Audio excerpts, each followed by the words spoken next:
All right, hey, what's going on, everybody? Happy Sunday. This is episode 25 of AEW All Elite again, the TEW IX series. And yeah, what's going on? What's going on, mi amigos? It is time to book some more stuff as we close in on Double or Nothing. It's 23 days away, so it's only 3 weeks. All right, we're gonna do the recap, and I'm gonna really try to make it quick this time because I feel like I always take so long on this. So we're just gonna run through it real quick. Leo Rush won a qualifying match. It was a 6-way. So he is now officially in the AEW Prime Championship tournament. There was an Elite promo and a Divina promo. Eddie Kingston beat Brody King in a pretty solid match. He got a 60. Lucha Brothers promo. Bianca Belair beat Thunder Rosa in a kind of a squash, kind of not really, you know. Yeah, and then she had a promo where once again she's just demanding a title shot, but Stokely Hathaway said no. And then I had a whole bit about how Bianca Belair would leave the ring and chase him off. Yeah, I'm saying that's why it did pretty good. Walter beat Tommaso Ciampa, so he is now officially in the AEW Prime Championship tournament. You know, we're filling out the field of 8 quarterfinals. We had a Hangman Page promo where he was confronted by MJF. Awesome Kong and Ali won their their quarterfinal match for the women's tag title tournament. They beat Chelsea Green and Viper. We had our traditional Mox promo for the main event, and yeah, we did Penta versus Pac, which it got an 84. They didn't have good chemistry together, which is unfortunate. But still, you know, Penta at this point is a star for us, so you know, I figured he could main event. All right, we had an episode of Dark. We had the weird team of Cara Noir and Dalton Castle, who I think I'm just gonna call them Bird Reference for now. I wanted to come up with like a cool, unique name for them, and yeah, I just never did. So their name from now on is Bird Reference. So Bird Reference and Private Party went over Butcher Blade and the Hybrid 2. Just kind of a random little dark match. Or yeah, dark match, as in AEW dark, not dark as in whatever.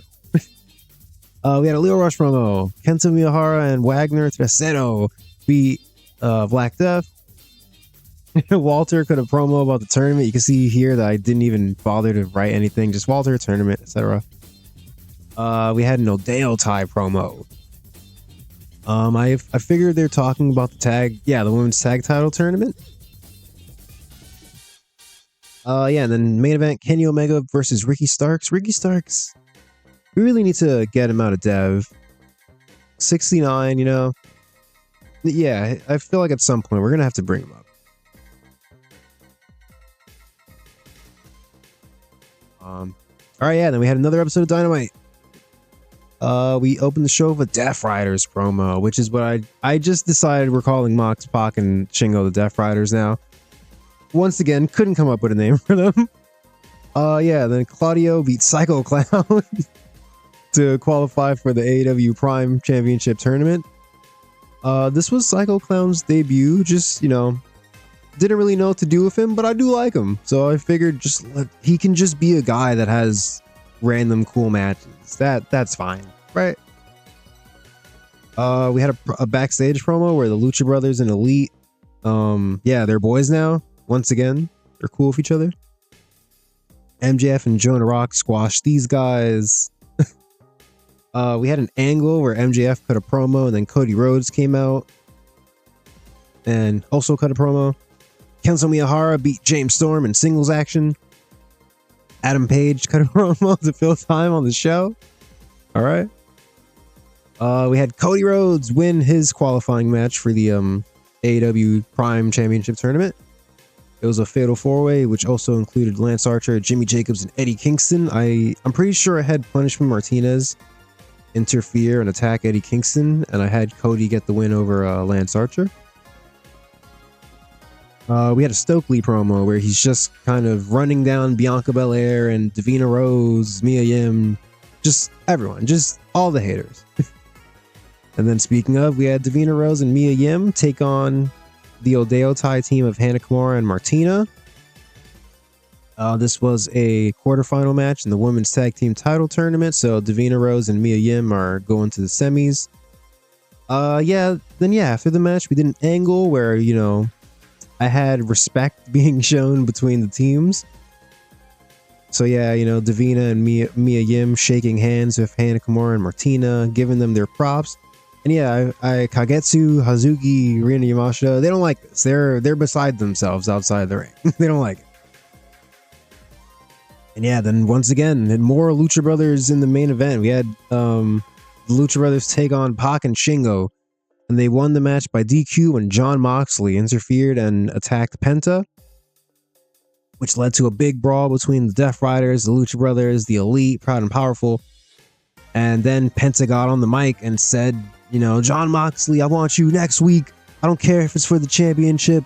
You're going to ruin our match. Come face me because nosotros tenemos. Yeah. Cero Melo. All right, Dark. We had Punch Martinez and Brody King go over Cesar Bononi and Willie Mack. What a team. We did a Suzuki Gun promo where I was really hyped for this promo because I just now discovered that Minoru Suzuki, not only does he have pretty decent microphone stats and charisma, he speaks fluent English according to the mod. So yeah, we gave him a little promo. He only got a 64, which isn't great, but it's nice to know we have the option to let Suzuki talk if we need to. Kimberly, Jessica Havoc, and Allison Kay went over Mandy Leon, La Catalina, and Dulce Tormenta, and not a great match. Davina Rose cut a promo. We put Jon Moxley on Dark to cut a promo. And then, Wagner beat Calvin Tankman in the main event. All right, yeah, so that's what happened last time. We're like 3 weeks and change away from Double or Nothing. So yeah, let's get going. Yeah, as you see here, Tetsuya Naito is up for grabs right now. I thought about this. I really did. He's the current IWGP Heavyweight Champion. But yeah, he's only got about like 44, 45 pop throughout the US, which isn't. I'm pretty sure this would only make him recognizable for us when we bring him in, or if we brought him in. Whereas, you see in Japan, he's a lot more over. Whoops, did not mean to click this. And then, on top of not being that popular in the US, he's in awful physical condition, significantly impairing his ability to perform. He has troublesome knees. So yeah, even though he's got good stats, he's really banged up. He's not super popular in the US. We can look at his match ratings. Like, you see, there's some good matches here. Like, he beat Hiroki Goto in a title defense, but you see, he only got a 76. And this is in Japan, where he's pretty over. So I feel like him being banged up really is affecting his performances. I feel like in the US, where he's only got like his pops in the mid 40s, he's not going to be doing this well. He's probably going to be, scoring in the mid 40s. So yeah, all this is to say we're not going to sign Tetsuya Naito. Unfortunately, it'd be cool to have him in AEW 2020 Tetsuya Naito, but we just don't really need him. So I'm going to move on, and I'm going to have no regrets. We're just going to move on and forget that was ever a thing. Just let New Japan keep him. It's fine.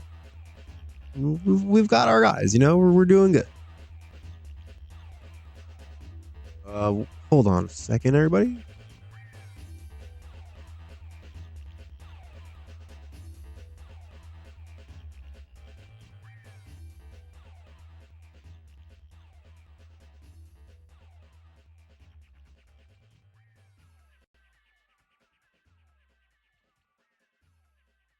All right. Yeah, I do like Tetsuya Naito, of course. Like, who doesn't like him? But you know, if we just go around signing everyone who's got mid 40s pop, you know, we've got so many recognizable people already. We really don't need. And plus, we have a deal with New Japan. If we really want to book him, we can just borrow it.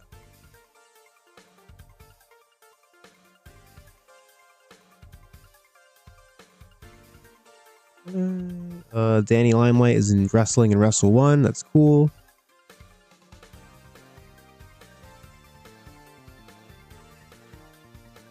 I think also, yeah, in the last episode, I kept checking in on the AJPW. What's their big tournament called? God. Oh, the Champions Carnival. Yeah, I think off screen I checked to see who actually won it, and it's not. I forget who it was, but it wasn't Jun Akiyama, and it wasn't like anybody I really know. So yeah, I don't know what's going on, and I'm pretty sure they still don't have a Triple Crown champion. Yeah, well, that's the All Japan update for anybody who cares about that.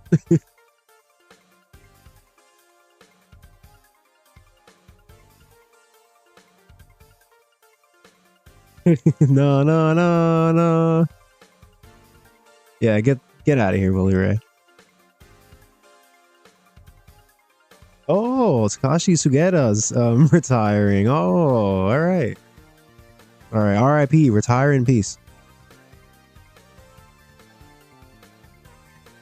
We had a developmental show. We don't even need to look at that. Willow Nightingale is now on maternity leave. Let's say when she'll be back. Okay, yeah, so she's gone till April. See you, Willow.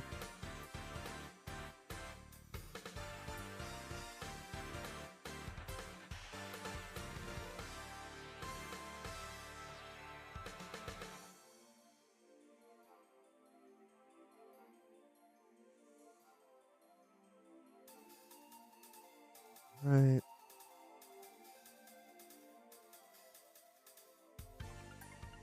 Shane Strickland. This is another guy. See, like, if we want a guy with mid 40s pop, Shane Strickland is right here. He's right here. We can sign him whatever. He's in very good physical health. Like, you know, I'm just trying to make myself feel better about not signing Naito. Like, but I mean, yeah, we will eventually bring in Shane Strickland. I just don't really know what we're gonna do from right now. And, you know, we're heading to a pay-per-view. Maybe once we get past Double or Nothing, you know, we're gonna be starting up some new storylines, building to the next pay-per-view, which is like way out there. It's in like September. So, you know, there'll be time to bring in Strickland. Taz has gone from average to flabby. All right. Tetsuya Naito's technician. He's a technical wrestler. Very technical.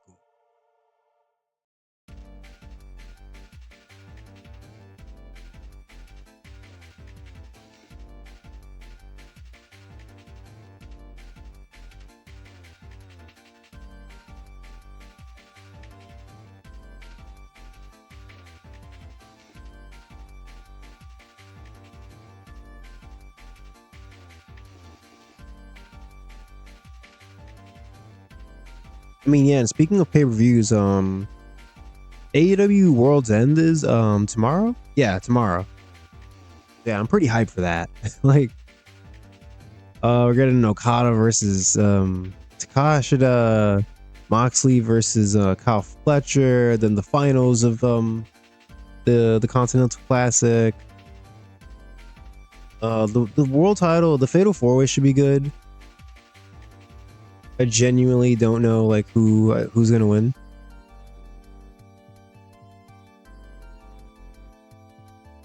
Willow wants to come to the main roster while she's on maternity leave.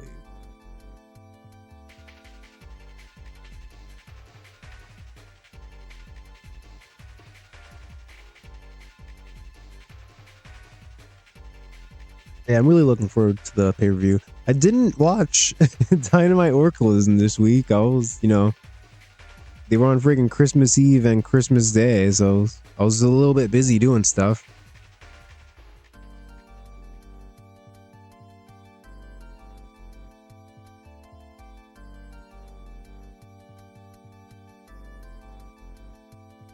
Negro Casas retiring. Everybody retiring. This guy, Cerberus the Lycan Assassin. Yeah, everybody knows Cerberus the Lycan Assassin.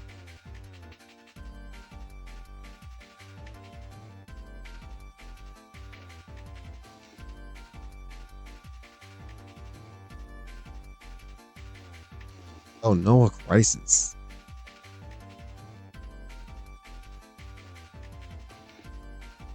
Could be out of business by the what? These stories never make any sense because it'll say something like this, but then it's like 3 million. I don't know. I mean, hey, I'd buy Noah.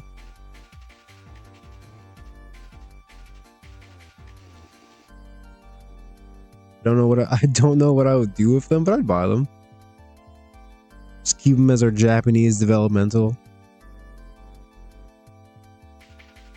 AEW Dark Japan. Oh my god.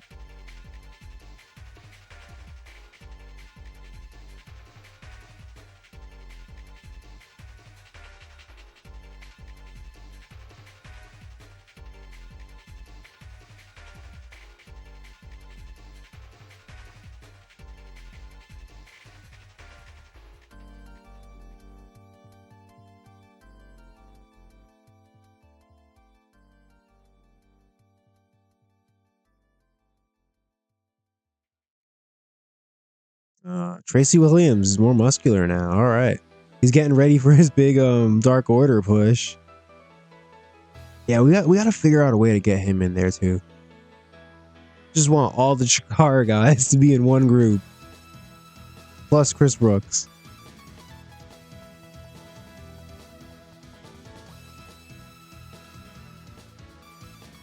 Figure out how to get Kimberly in there. Oh, and I guess that would include Eddie Kingston. All right, maybe it's not going to be all the Chikara.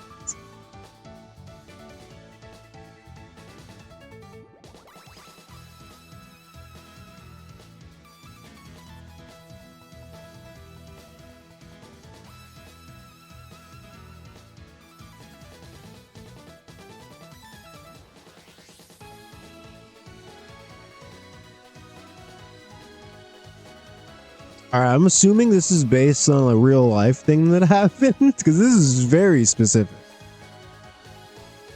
All right, just gonna ignore it. Crowbar's retiring. Yeah, people just retire left and right in this mod.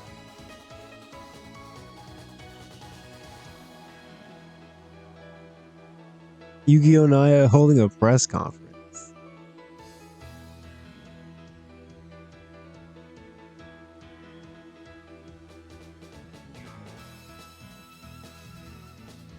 Man, it's got stats stink. They're so bad.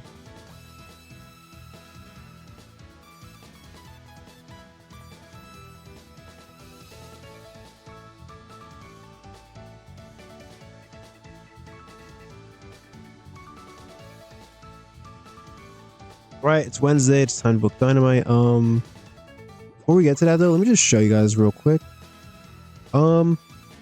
Yeah, it took a little bit of time yesterday, and when I pre-booked a bunch of stuff for the next 3 weeks. So you see, for this upcoming show, I booked basically all the matches, I think, and like one angle. Yeah, the bracket reveal for the quarterfinals, the tournament. Then for the next two, I only booked a little bit of stuff. This is basically just all the tournament matches for the tournaments we're doing, and matches we set up, like Mox versus Penta. Yeah, just figured I'd save myself some time and, you know, get that all sorted out beforehand. Because we're getting to the nitty gritty. It's the closing stretch, the go home 3 weeks. Whatever. Nobody needs to know. 6.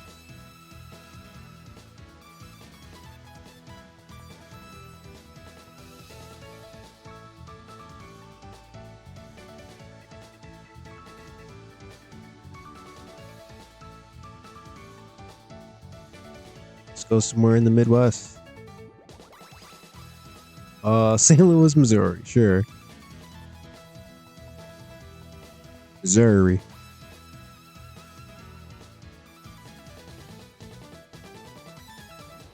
I don't know if we should start arming finishes for the pay-per-view now. We're like 2 weeks out, but let's see.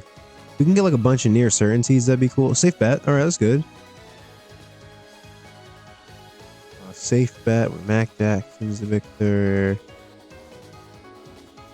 Safe bet where Kenny Omega's the victor. Let's try again. A character idea. Ooh, a near certainty. All right, good meeting. 8.5 out of 10. Nice work. It's one of the better meetings. Cesar Bononi and Eddie Kingston getting into a fight. I gotta remember to hold the microphone close to my mouth. I feel like sometimes I kind of just hold it out in front of me. John Moxley and Super Crazy getting into an argument. Gringo Loco trying to keep his job. Just being nice to everyone.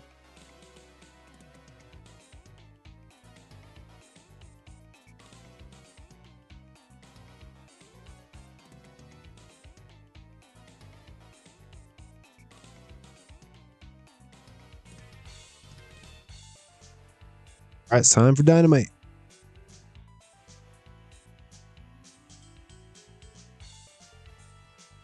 Let's go main event first. We're doing Mox versus Penta. Penta, this is going to be 3 Dynamites in a row where Penta's in the main event.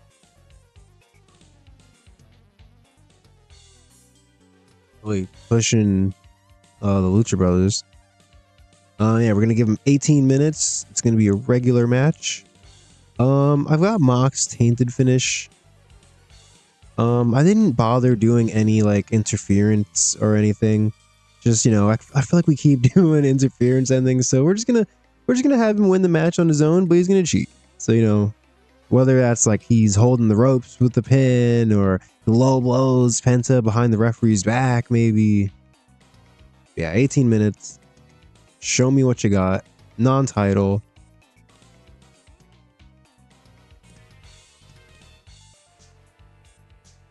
All right.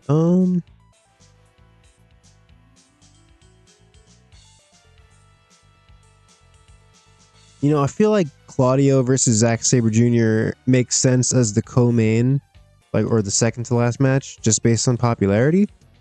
But we're doing it as a technical masterclass, so I feel like it's got to go first on the show. Yeah, it should be a good match. I don't know why I only gave him 13 minutes, but if there's more time on the show, we might give him the full 15. Oh yeah, and Claudio is just gonna go over clean. All right, we're gonna do Darby Allin versus Evil Uno as our Wild Brawl for this week, for this episode. And yeah, we're probably gonna set this up with like an angle backstage with the Dark Order and Darby Allin.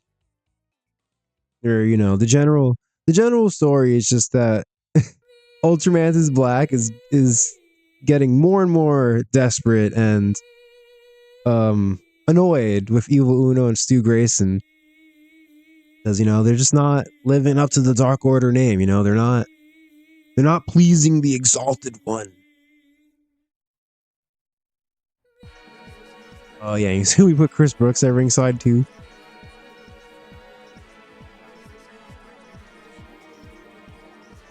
This is a women's tournament semi-final match. We've got Hikaru Shida, Mika Iwata taking on Agetsu and Rina Yamashita.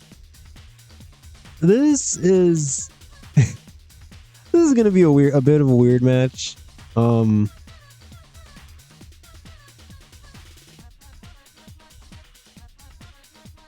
Yeah, because You see, I'm only giving them 8 minutes because everyone in this match is unimportant. So we're going to get penalized for that. And on top of that, Kagetsu and Rina Yamashita, we found out they have awful chemistry together, which is really unfortunate. But, you know, thought about just swapping out Rina Yamashita for Hazuki. But Rina Yamashita has way better stats. And, you know, we started the tournament with these two as a team. So, yeah, we're just going to take an L on this match, I'm assuming. But, you know, it is what it is. It's a tournament. We've got to book the match. We can't change it. Mika Iwata is not available. Oh, God, dude. What? What?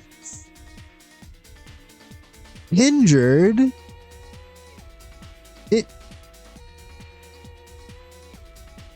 What? When did she get concussed? Oh my God. All right.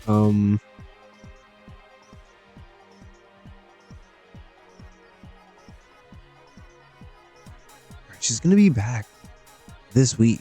So she should be good to go next week. Let's see.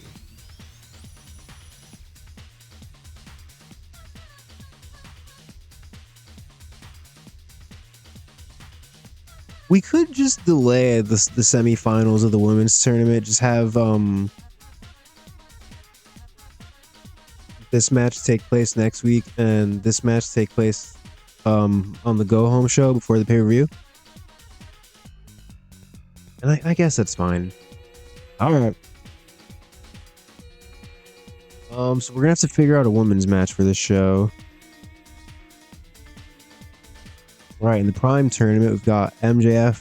He's going to take on Leo Rush in his quarterfinal match. Yeah, we're doing storytelling. We needed a storytelling match on the card, so this would be it.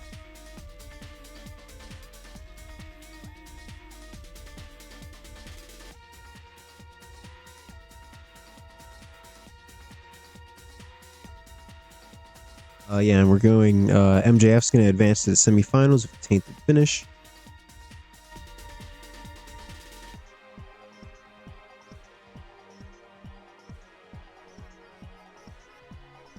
Oh, right. Oh, okay. I completely forgot I booked this match, but I actually wanted this to open the show originally. Which this is a crazy match. We've got the Elite, Kenny Omega and the Young Bucks taking on Shingo teaming with Proud and Powerful in a Steal the Show match. I mean, I guess this doesn't have to open the show. We could open with the Technical Masterclass, and this can be like in the middle of the show, maybe. Yeah, we're gonna have the Elite go over. I feel like we just haven't been. I mean, for one, I feel like we haven't booked the Young Bucks in a match like on Dynamite in a while. And I feel like they haven't had great momentum lately. So yeah, we're going to give them a win here over the tag champs. It's in trios action, but you know, still counts. Yeah. All right, this is the one angle I pre-booked. It's the quarterfinal bracket reveal. The Prime tournament. Yeah, we're just having Renee Young Renee Paquette speak for Tony Khan. You see I put all the 8 people in the quarterfinals off screen. All right, maybe we should just give Hikaru Shida a win.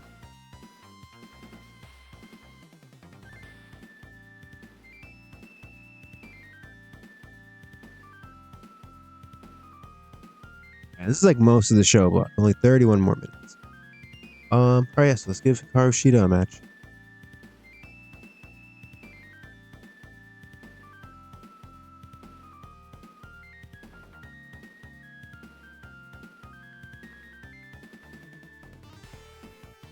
All right, is there anyone at least recognizable that she can go over? Jessica Havoc, how are you?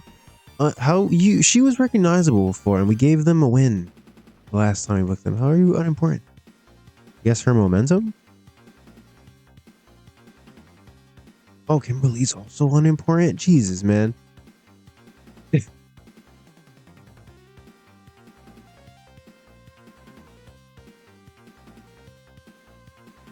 All right, the only over heels are Kong, Alley, and Bianca Belair. What are we doing, dude? Straight up, the women's division is the weakest part of our roster. Straight up, because I keep saying this, but no one's over. It's like, I mean, Kimberly and Jessica Havoc, they probably lost popularity from losing to who did it lose to again? Was it? I think it was Hikaru Shida and Mika Iwata actually, but yeah, I didn't think they would drop to unimportant just from like one loss.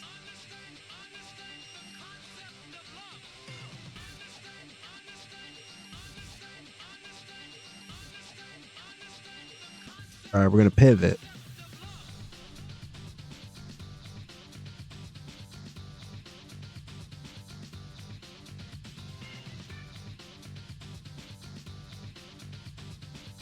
Let's see, is there any local work?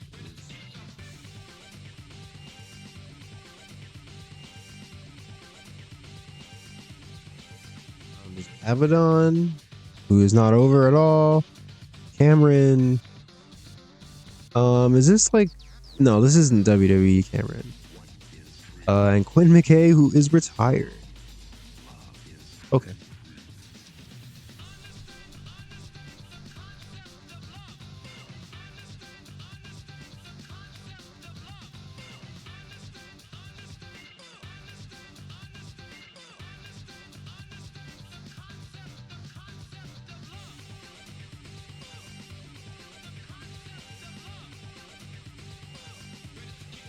Oh, let's just do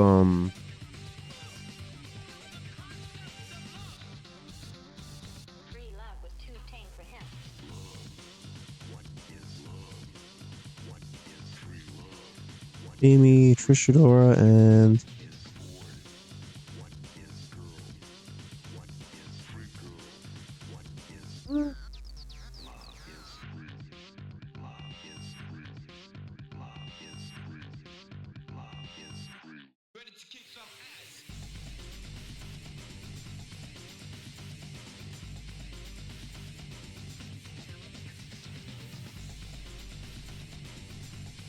let's see if there's like a third person they can team with. I don't know. We'll just grab a Phenom.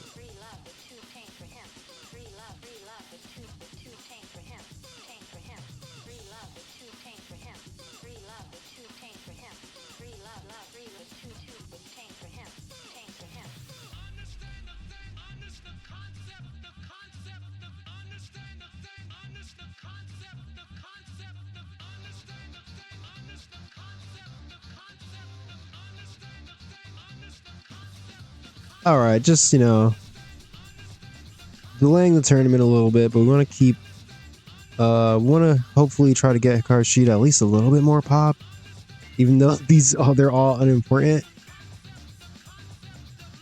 And here we'll give her the win. We'll give her the win.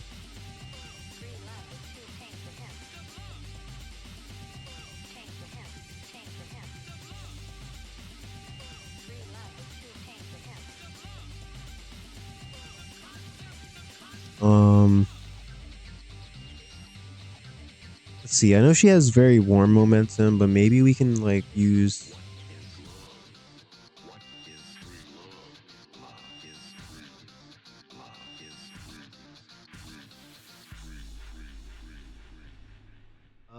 Screw it. Let's just use the near certainty on her.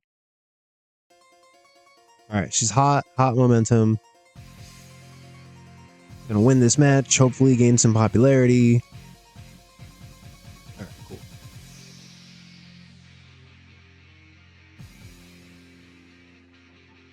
Let's go ahead and do this backstage angle with the Dark Order.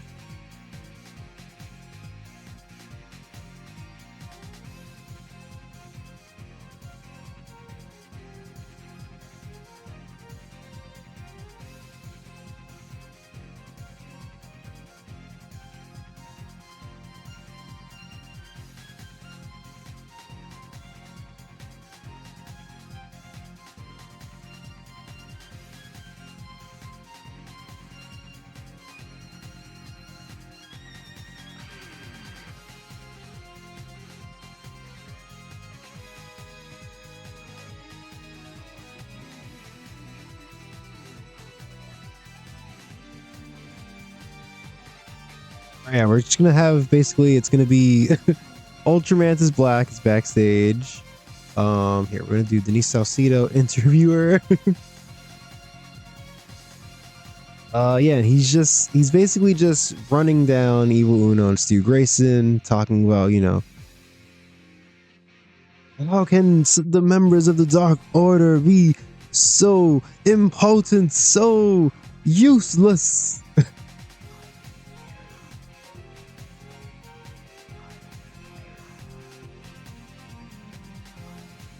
To fail to properly honor the Exalted One. Yeah,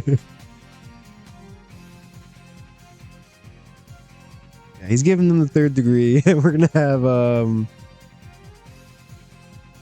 Darby Allin come up and basically make fun of them.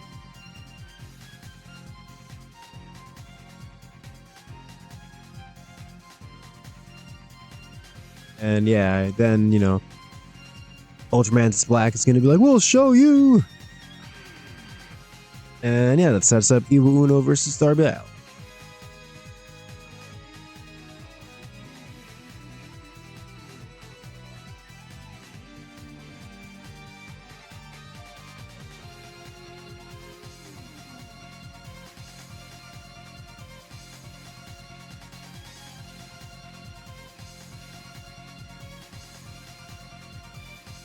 All right, we should do a we should definitely do a Moxley promo or Death Riders.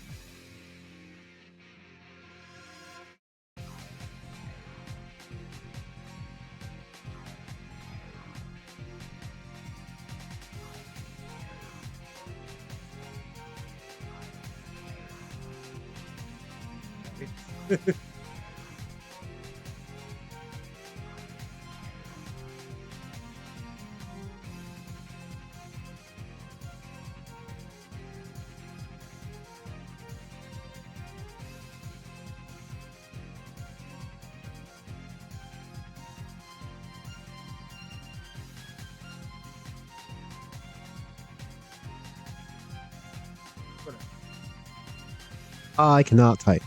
But yeah, we're gonna give Jon Moxley a fired up promo. He's fired up, you know, he loves competition, he loves being challenged by the faces. This is gonna be probably in the middle of the show, maybe most likely before the main event.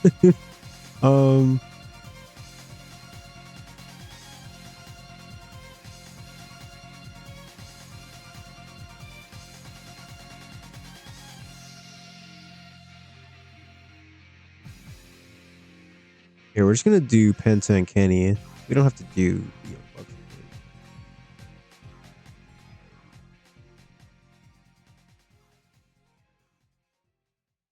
Well, I mean, let's throw them in there actually, because it'll help out the tag storyline.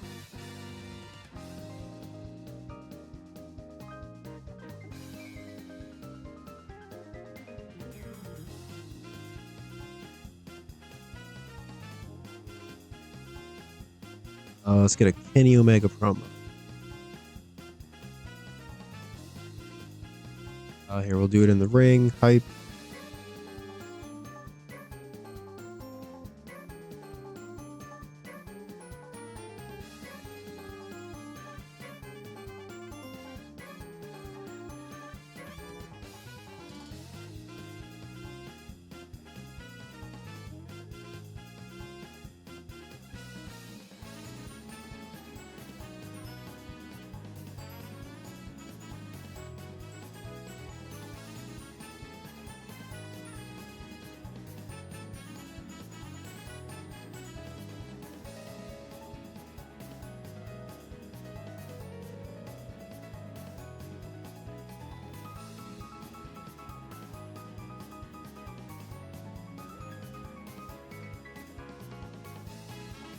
All right, this will be probably right after their match.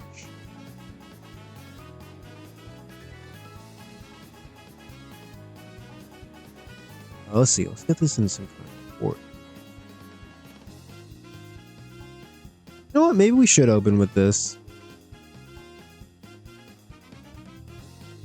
So I feel like opening just cold with Claudio versus Zack Sabre Jr. is kind of weird.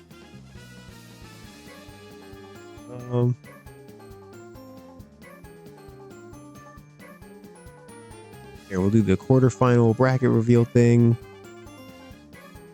And then, yeah, you know, they announced the quarterfinals of the tournament. They show the bracket on the screen, which we can do that actually. Yeah, they show this exact screen on their screen. And then Tony Khan's like, you know, and all this action will start right now with the next match. And then, yeah, Claudio and Zack have their match.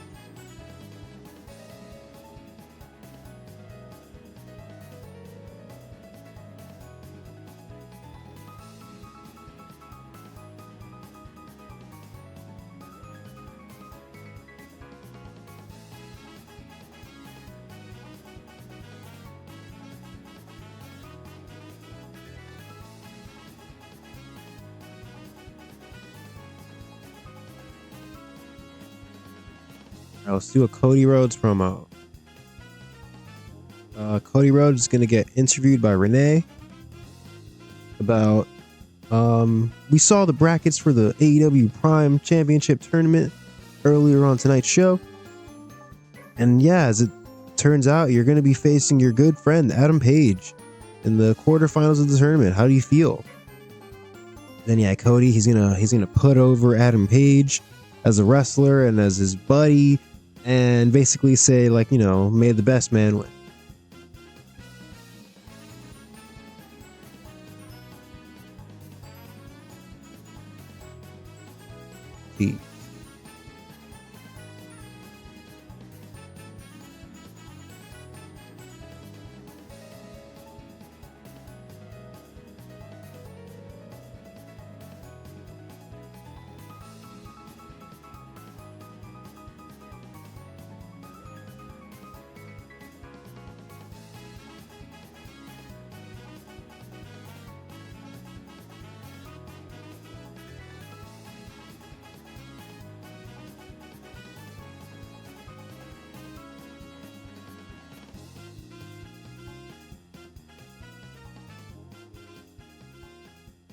Should we throw? Let's throw MJF in here too. Screw it.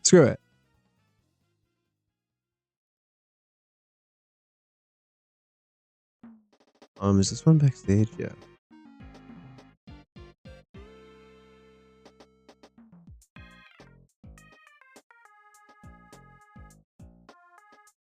Or this can be like character.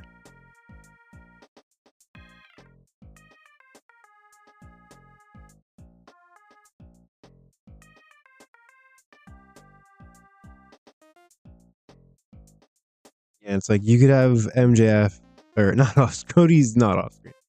You could have MJF come in and come talk to Cody like, oh, like, hey, you know, I saw like that you're facing your good friend the Cowboy Hangman like next week. You know, I'm sure you're gonna beat him, and obviously I'm about to go handle my business right now and take out Lio Rush. So I'll see you in the semifinals. Cody Rhodes kind of, you know, half-heartedly is like, you know, we'll see. We'll see what happens.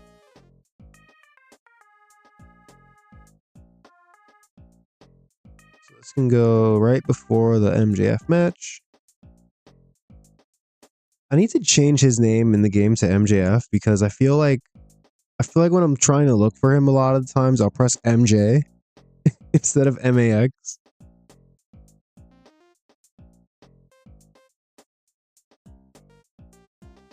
Here.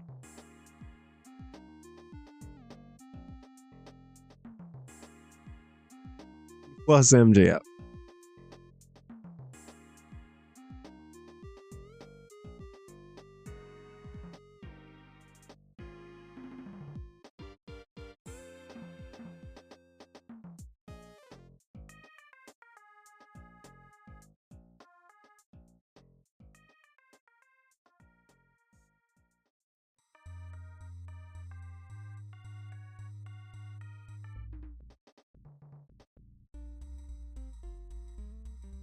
We didn't get Adam Page on the show.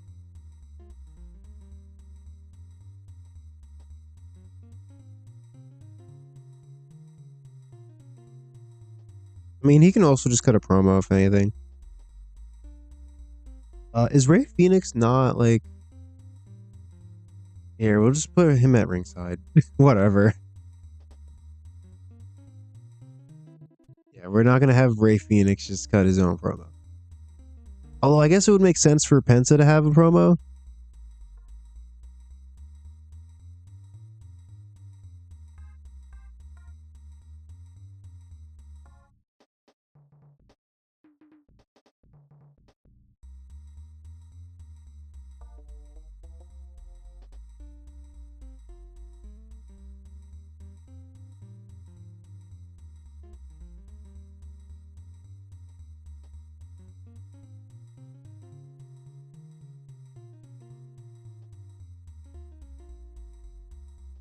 Yeah. Penta's gonna call Moxley a dog. Un perro. Un perro malo. He needs to be put down. Foreshadowing.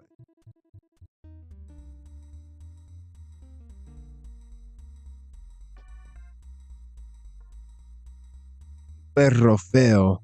Ugly dog. What's her name? Melissa? Yeah, Melissa Santos.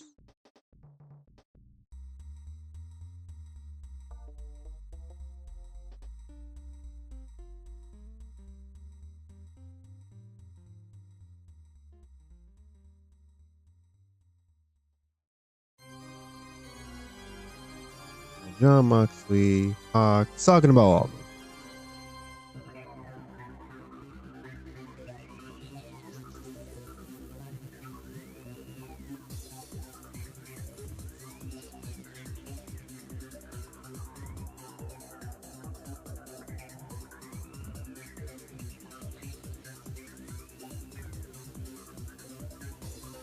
And maybe we can just 4 more minutes. We can get a Stokely promo in there. I know he's not always the best promo, but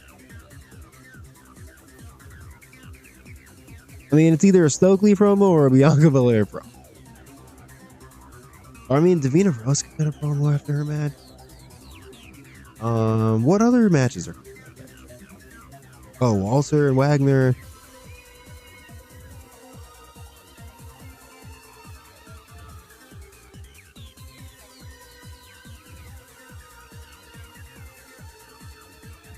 Yeah, let's do a Stokely promo. Just 3 minutes.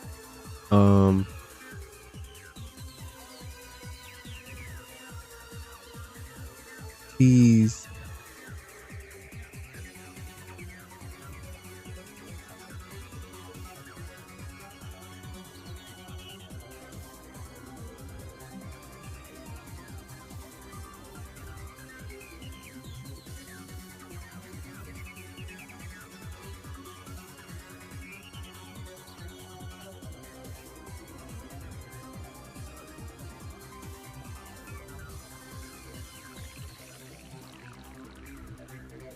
Yeah, just, you know, more Stokely trash talk, you know. We're gonna embarrass Davina Rose and Mia Yim in the finals yet again and prove our superiority over them. And Bianca Belair, who's that? Bianca Belair, who? who? Man, I miss when people did that. Shout out to the New Day.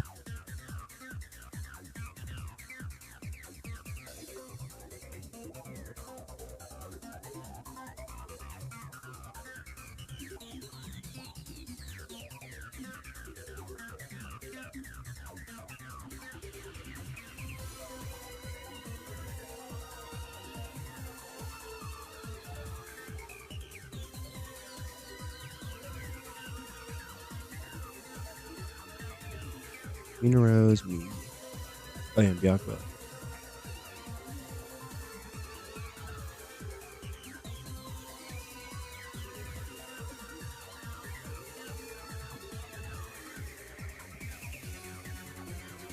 We'll do this before the women's match, actually.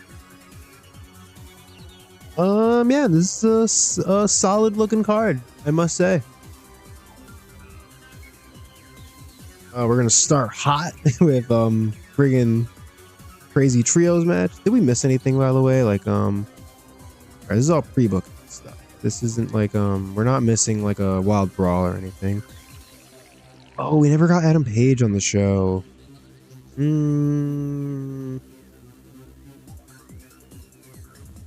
That's fine. I don't feel like changing anything and moving stuff around. He can be on Dark. It's fine. He'll be on the show next week wrestling Cody. It's fine. Oh yeah, so we're gonna start hot with a trios match with the Elite, Shingo, Proud and Powerful. Claudio and Zack Sabre Jr. should be a really solid match. Really good. Ultraman's Black promo, Stokely promo, women's trios match, Penta promo, Darby Allin versus Evil Uno is a wild brawl. MJF and Leo Rush, Penta versus Mox. You know, I'm gonna guess that this show, the magic number is 86, right? So this is an 86 show right here. This is an 86. Let's see it. Let's see the 86. All right, we start pretty hot. 79.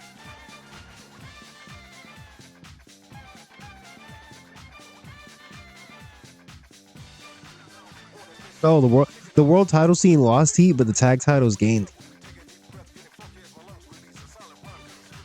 Yeah, that's a win for the Bucks over Proud and Powerful. We're building up to that, the pay-per-view. The promo was bad, of course. Of course. You tried, Kenny. You tried. Renee Paquette, our savior, our secret weapon, cutting the announcing the bracket for Tony Khan. Look at these 8 men plus Tony Khan and Renee.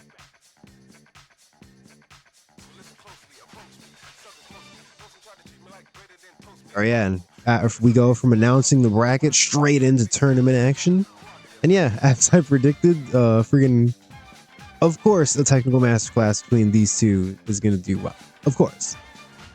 I don't see how it got a 85 wrestling rating and only an 80 segment rating, but whatever.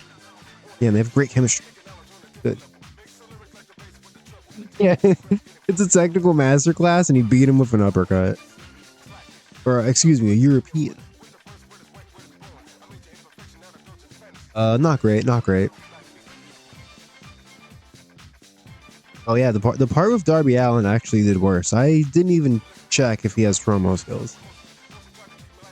I mean, that's surely the storyline will pick up once Brody Lee's here, right? Stokely Hathaway. So Stokely Hathaway and Bianca Belair are both like, they're really hit or miss. It's like sometimes when they hit big. Like sometimes they'll give you really good promos, but then more often than not, it's kind of middle of the road stuff. I don't know how accurate to real life that is. I personally really like Stokely Hathaway, but you know, I guess when him and FTR come out, you know, sometimes my eyes do glaze over. Sometimes I'm just like, what are these guys? What are they talking about? All right, 70 for the women's trios match. Yeah. Yeah, we gave Hikaru Shida the win. We want to keep that momentum going. You know, in our everlasting mission to get the woman over, Hikaru Shida is the target now. We're trying to get her over.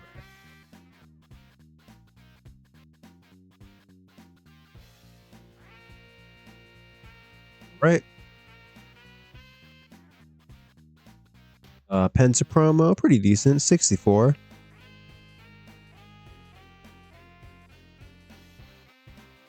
Darby Allin and Evil Uno. All right. Evil Uno and Ultramantis Black have great chemistry. Excuse me. Yeah, decent little match here. Storyline gained heat. That's good. Evil Uno and Ultramantis Black have great chemistry.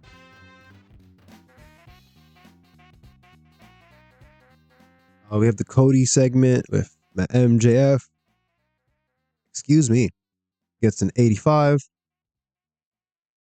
Nice little promo. Thank you, Cody.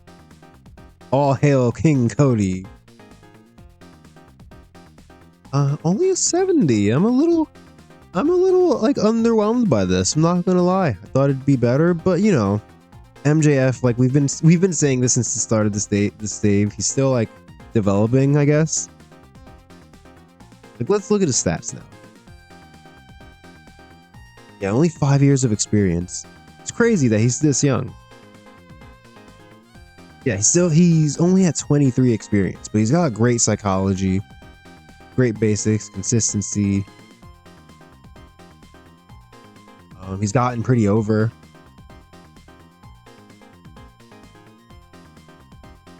So yeah, hopefully in the future he'll be doing better than that. A Moxley promo where he's fired up. It's like, you guys think I'm ever gonna back down from a fight, from a challenge? I live for this shit. Kenny Omega, young Matt Jackson, Nick Jackson, Penta, it doesn't matter. I'm gonna break all of your necks. Ooh, an 88 for Jon Moxley versus Penta. Man, Jon Moxley's on fire lately. Like, he only got an 81 in the match, but yeah, freaking 88. Damn, what a main event. Also, yeah, one of our new top guys, Penta, delivering. Oh, an 87. All right. We'll take it. It's better than the magic number. One higher.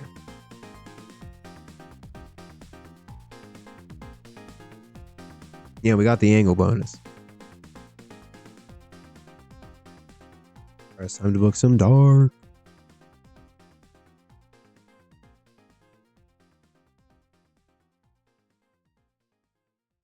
I wonder if Hikaru Shida wrestling on Dynamite and Dark will help her at all. Like, I don't think she gained any popularity. Did she? Like, I don't know. I don't think so. God, our women's division's just not over. Like, we've already checked. Like, there's Abaddon here.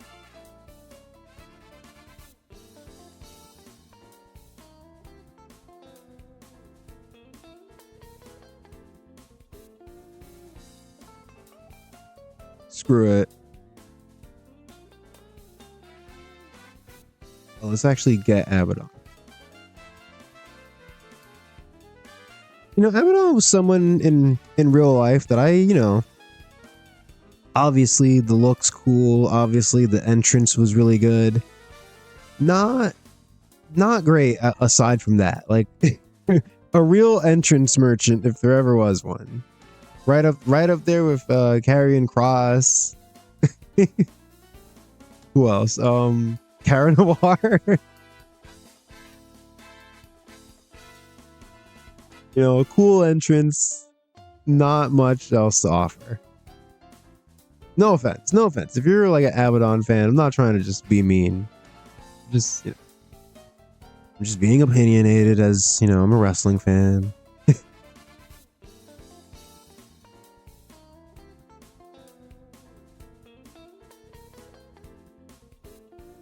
Also, kind of weird that we're bringing out a spooky girl in the middle of May, but whatever. They're loud, right?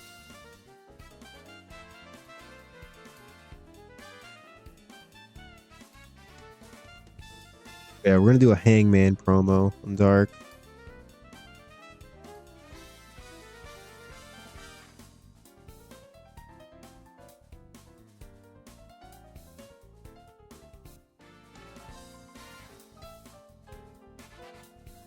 It's Dark. Let's give him 6 minutes. Stage.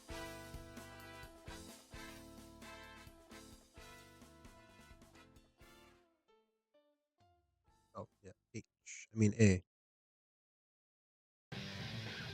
Hold on a second, people.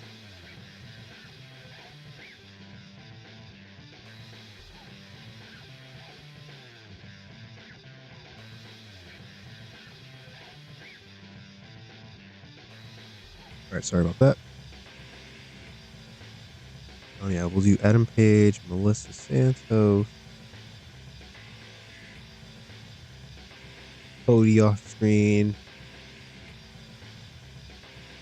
Maxwell Jacob Friedman off screen. Not MJF. Maxwell Jacob Friedman.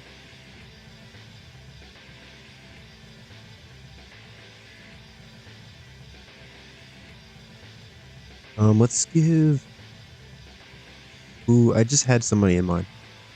Oh, let's give SCU a match. I had them cut a promo about how they need to get back on track, you know, start racking up wins. And I think since then I've booked them once. Oh, yeah. I forgot. I forgot I did this. I made these two an official team. Their name's Bird Reference, all caps. And yeah, I made up a finisher for them called Swan Lake, which it's just a deadlift German suplex lariat combination. So, you know, Don Castle holds them up in the air. Karen Noir bounce off the ropes. Big lariat. Don Castle suplexes them. Yeah, Swan Lake. Very regal. It looks beautiful when they hit it. Instead of like cheering, the crowd just starts crying. They just start. It's so beautiful. The glitter flies everywhere.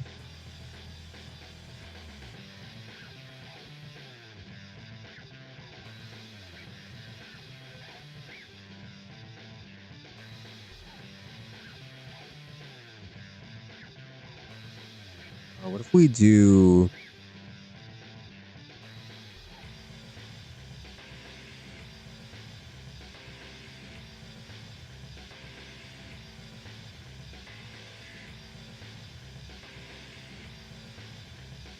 There's a lot of star power for a match on Dark, but oh,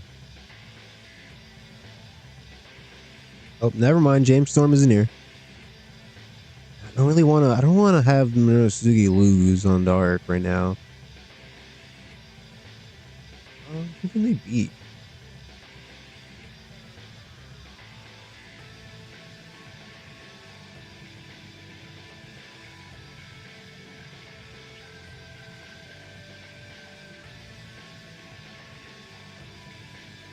I'll do Christopher Daniels,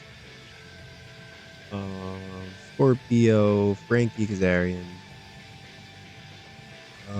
the Butcher, or yeah, the Blade, the Butcher, and someone else.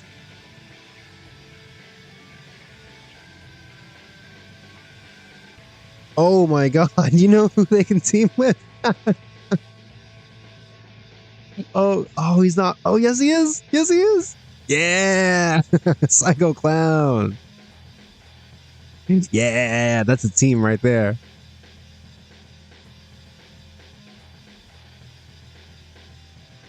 And unfortunately, we can't give Psycho Clown the win.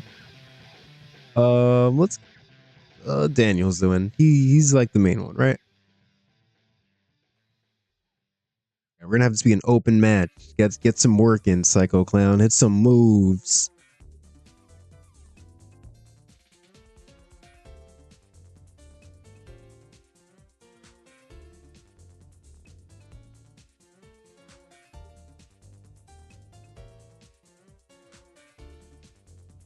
All right, it's a fun match. Oh, my headphones are just falling off my head.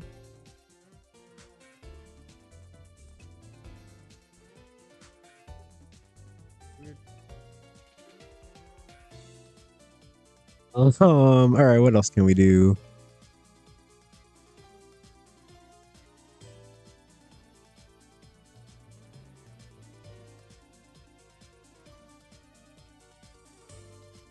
Let's just give a hype promo to Davina Rose and Mia Yim.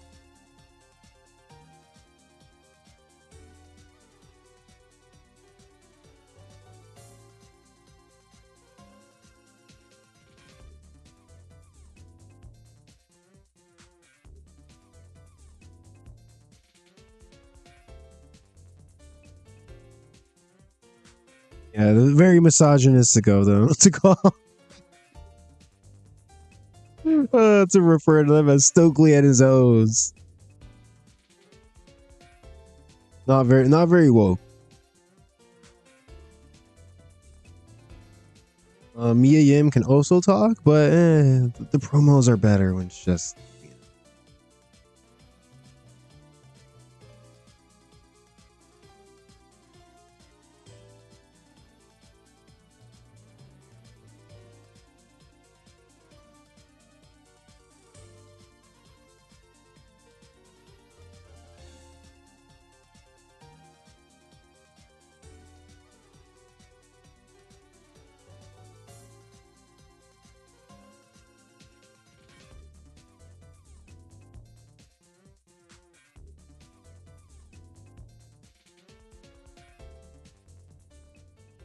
Have we done?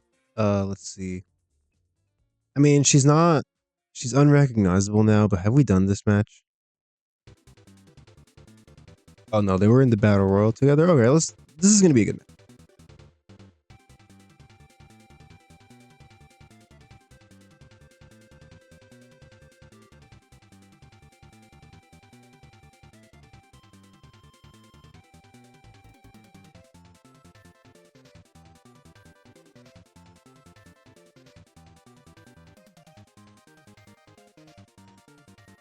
Allison K and Jessica Hat. And here we'll do we'll protect Kimberly a little bit. We'll do Bosch interference finish.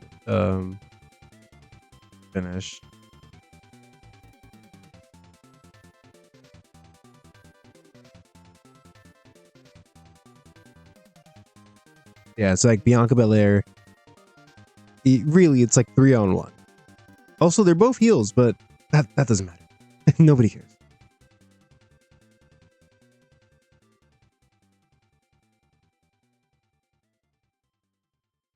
6 more minutes.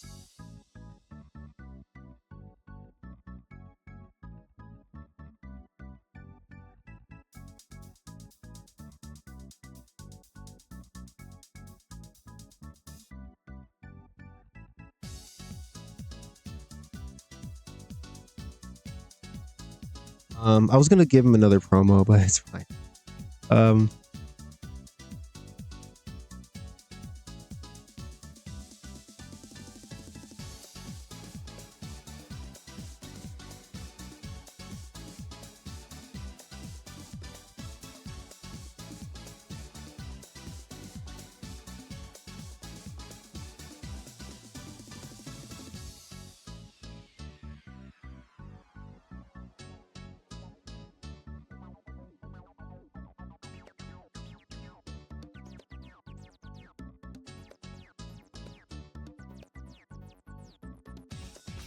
I mean, let's just give Walter a promo. When in doubt, give Walter a promo.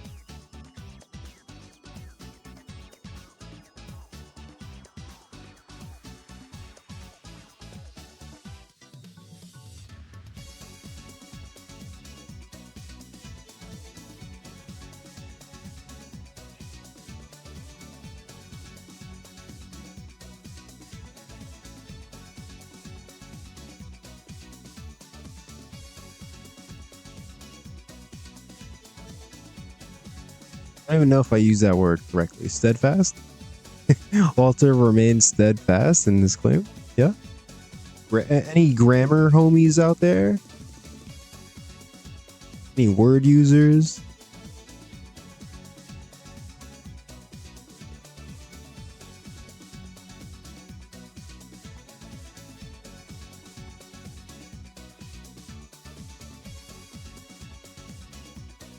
Walter.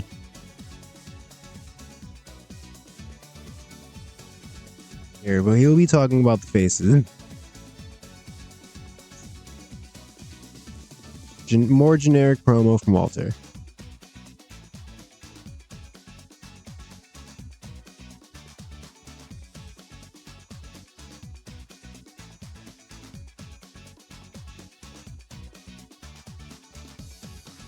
Right, 2 more minutes. Boom. Boom.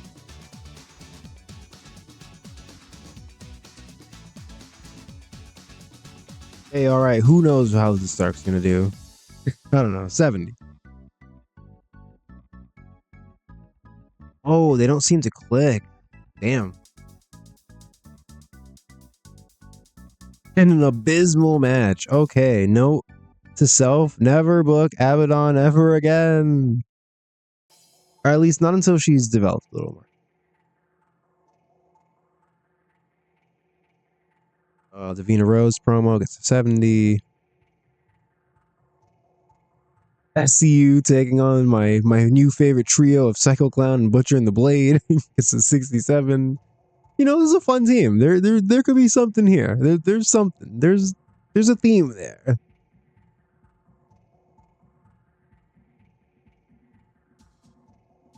Walter promo, not great. Adam Page promo better.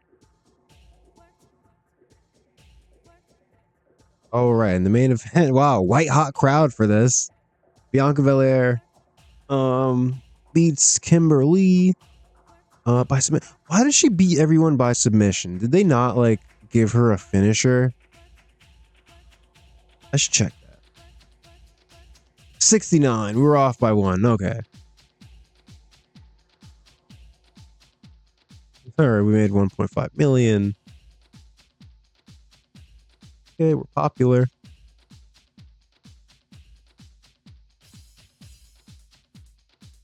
All right, nice little episode of Dynamite and Dark we had there.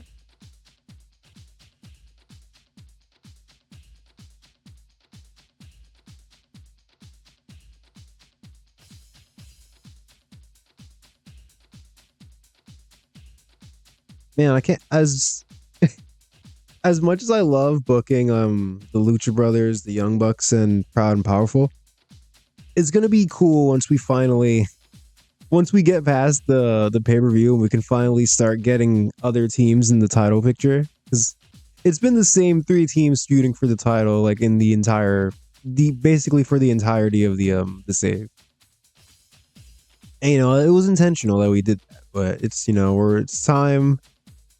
We've got Butcher and Blade waiting in the wings.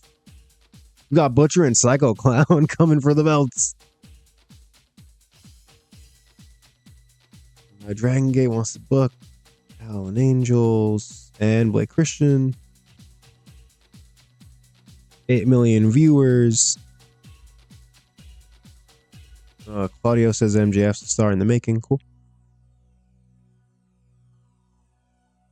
Oh, ROH doing tapings now. 4 weeks at a time.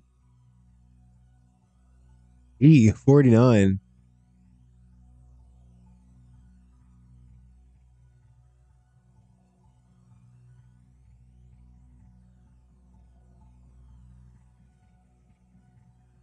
All right, let's keep moving.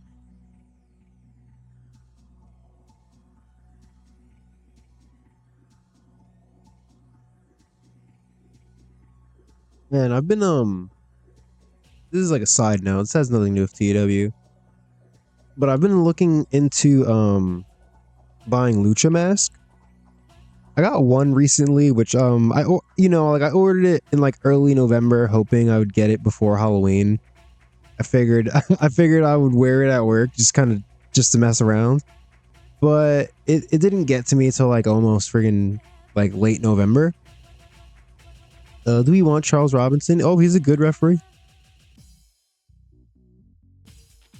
16,000. How much do we pay our referees?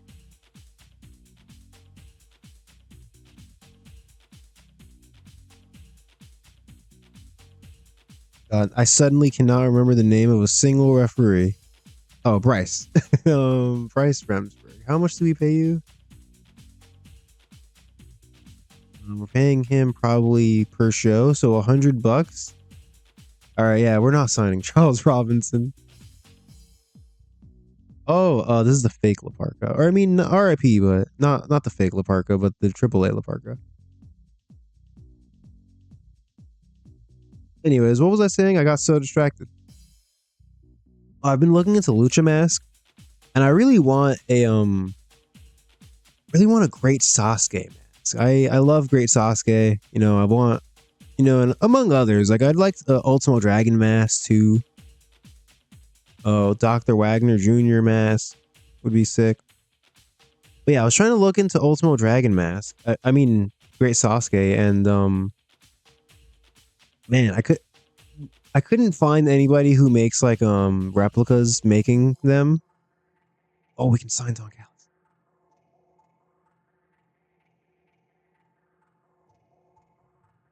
Yeah, I couldn't really find any replica great Sasuke masks.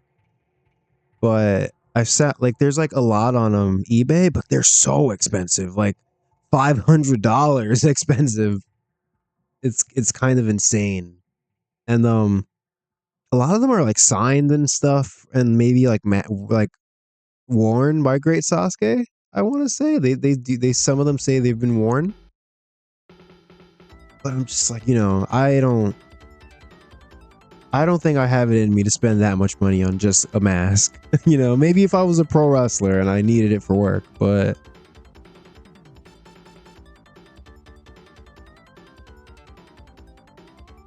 yeah, I'm gonna keep checking, if I could find just a regular Great Sasuke mask at some point for not $500. But yeah, it's kind of crazy. And it's scary buying it off of eBay because you never know, man. There could be scammers out there. If it gets lost in the mail and it's like a one of a kind ring worn mask, you're just never gonna get that again.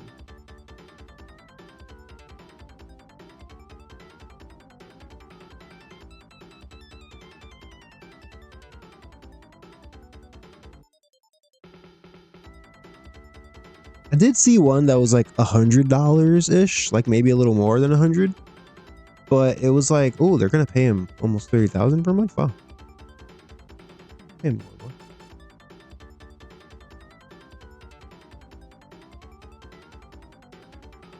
Yeah, I saw one that was like $100, but it was on like Mercari, which I've never bought anything off Mercari before. I don't know if I if I trust that or trust it enough to buy it for my first purchase to be $100 like mask. But yeah, if anyone's ever used that website, let me know. Or is it legit? I would really love to own a Great Sasuke mask. I just think it's cool. Ultimo Dragon, there's plenty of people that make replicas. You can get like a $50, $80, $100 mask. Easy. You can find different colors. Yeah, Great Sasuke, I don't know what's up. Nobody makes replica masks for him. Are they giving him like... Yeah.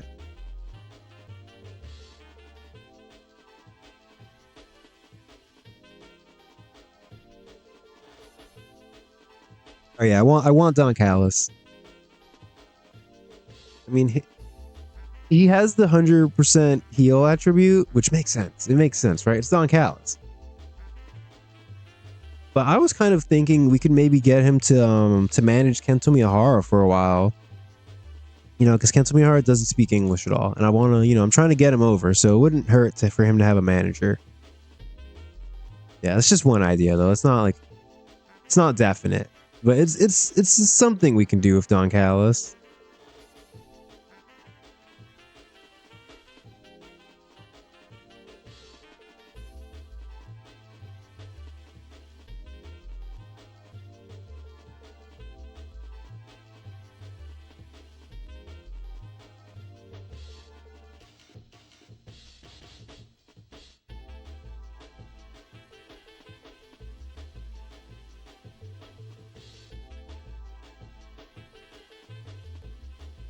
And I was also looking at for some reason I've gotten into watching action figure review videos lately. And I don't collect action figures or anything at all. But I was a kid once. I used to buy action figures. But the action figures now, some of them are pretty damn cool. God, Sammy Guevara got into a fight with a fan. I hope the fan won.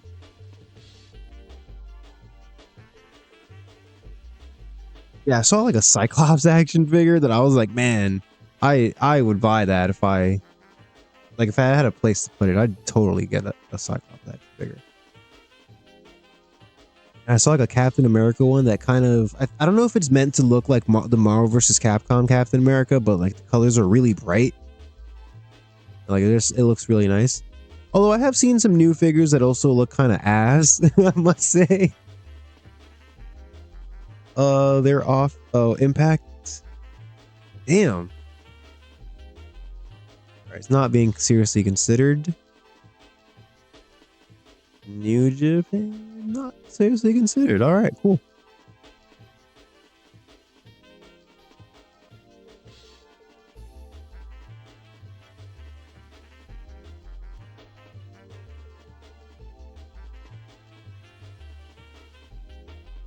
Oh, but yeah, I was saying, yeah, some of the new figures look super sick nowadays, but then there's some that just look bad, where it's you can just tell that whoever is designing them, It's probably like a thing where somebody is taking the time to design them and make them look cool, and then there's some fucking corporate schlub that's like, we need to make this cheaper.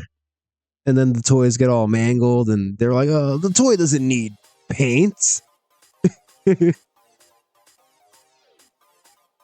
Why does it need to look good? Money. Money is the most important thing. But yeah, you can. Oh, the devil! Wow! Oh no! I mean,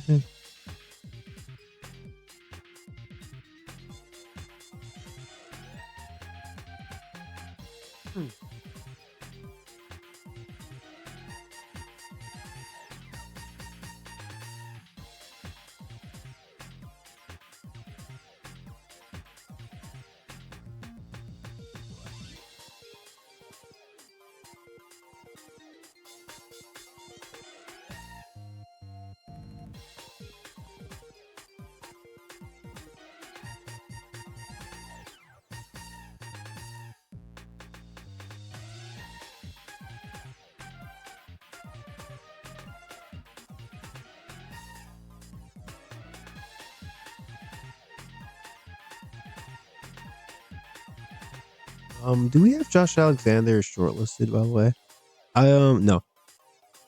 I was recently looking at my shortlist, and I wanted to take somebody who I had signed already off the shortlist, and I accidentally unshortlisted everyone. So yeah, I had to go back and like try to like find people that were on there and like add everybody back. But I don't think I got everyone. But I mean, I got the important people, I think.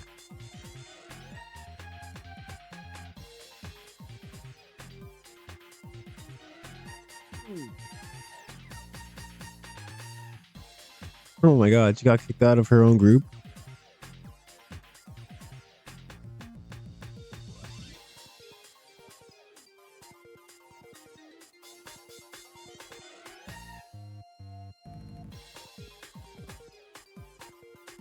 All Japan, what are you guys doing? Let's do the weekly All Japan update.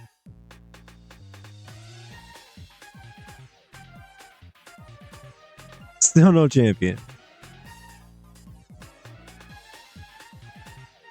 Oh, they've got tag champ. Yeah, didn't they not have tag champs before? Am I crazy?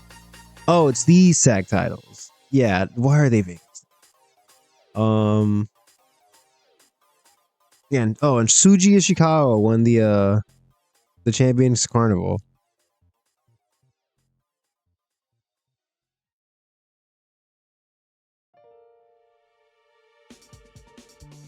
Oh, he's got white hot momentum though.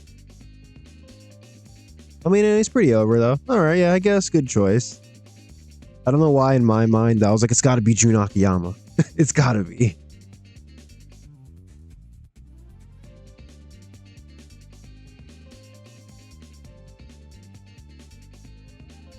Let's take a look at this real quick. I mean, when did we send him? I think we sent him in like February. So it seems like his stats have gone up a tiny bit since he's got here. Good sign. Ah, my voice all hoarse all of a sudden.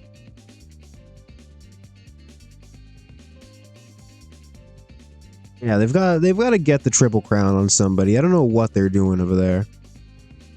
They had time to have Kento Miyahara put somebody over and just chose not to do it.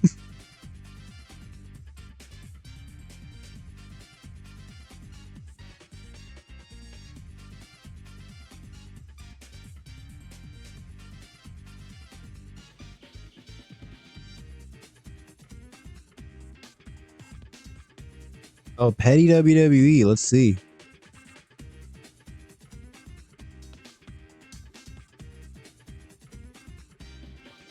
Oh, just typical WWE stuff, bearing the competition. Marty Asami.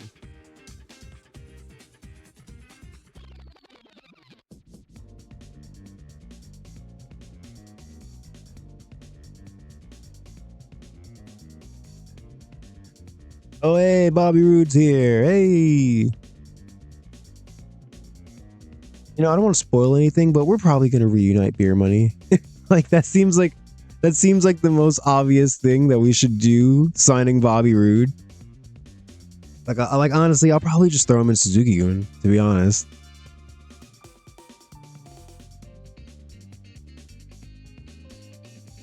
Yeah, welcome Bobby Roode. All elite.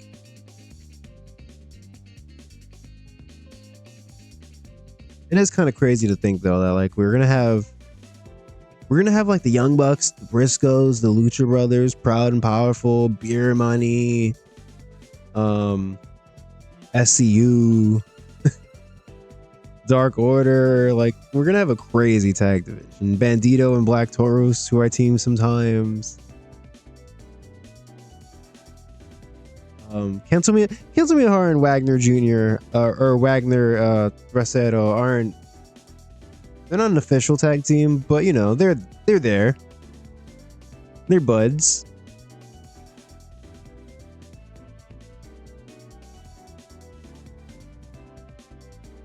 Oh, MCW about to go bankrupt. Let's take a look. Eh. They've got a 29 in Victoria, and that's about it. Yeah, I think we're good.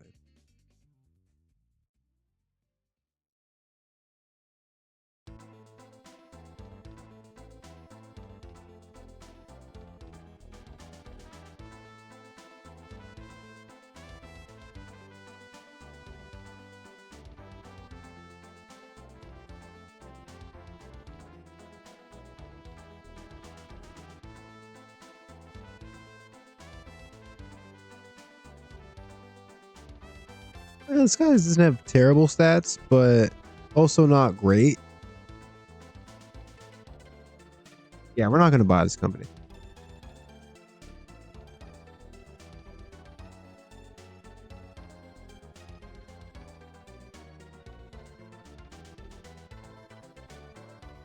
Hey, Don Callis is here, and we're going to go against everything. We're going to defy the universe, and make him a face.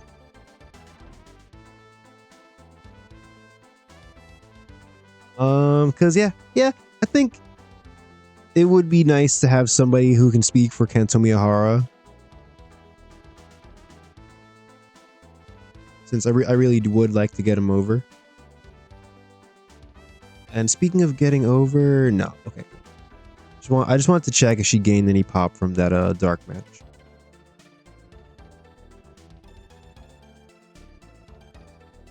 So yeah, how popular is Don Callis?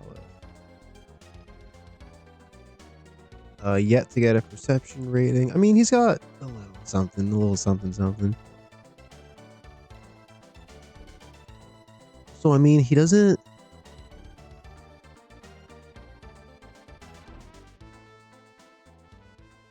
He definitely doesn't need to be a road agent.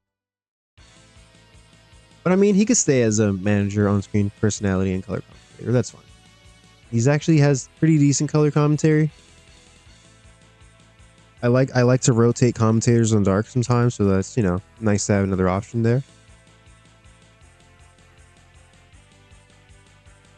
All right, before we get to this next episode of Dark, it's time for me to take a little break. I've been sitting here in the same spot for about an hour and a half. Get up, get the blood flowing, drink some water, and I'll be right back in like 2 minutes. So just give me a second, and we'll continue booking some AEW action. Don't go anywhere.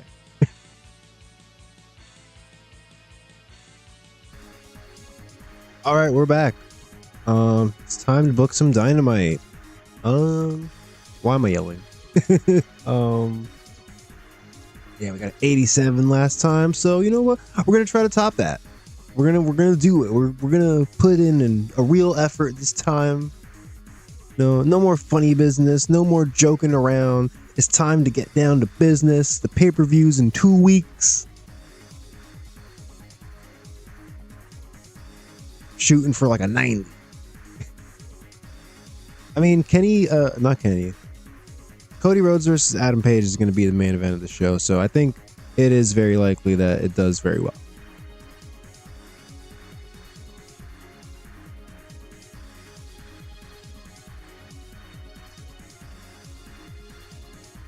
And we're still trying to avoid the Southwest because that's where the pay-per-view is going to be. I don't remember where the hell we went last week. The Midwest.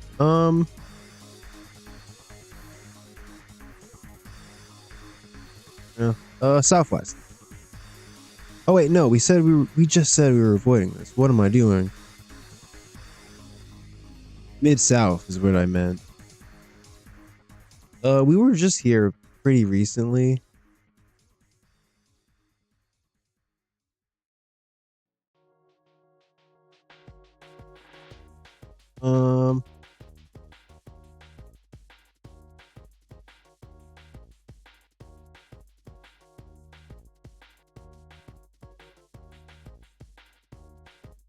Sure, Tri-State. I mean, we can do the next 2 weeks in the Tri-State and then do the pay-per-view down in the Southeast. The Southwest. That sounds good, right? All right, 13.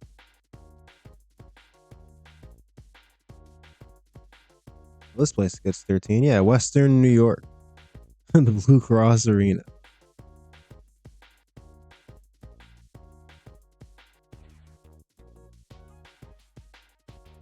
All right, boys. Let's get some angles. Why not?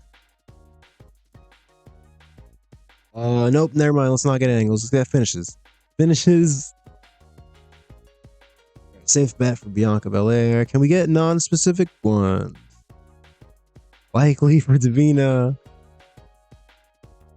Let's shoot for one more. Bit of a gamble for AJ Lee. She hasn't even debuted yet. Get a character idea. Likely.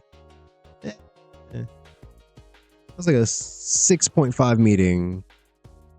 6.5 out of 10. I'm feeling a light 6.5.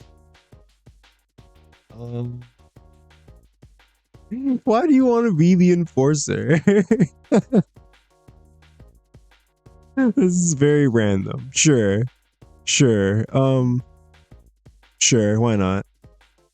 AJ Styles wants to be a tough guy backstage, sure. I mean, we've got like Lance Archer back there and Eddie Kingston and Shingo and John Moxley for sure. AJ Styles, whatever, man. He's AJ Styles. I'm not gonna say no.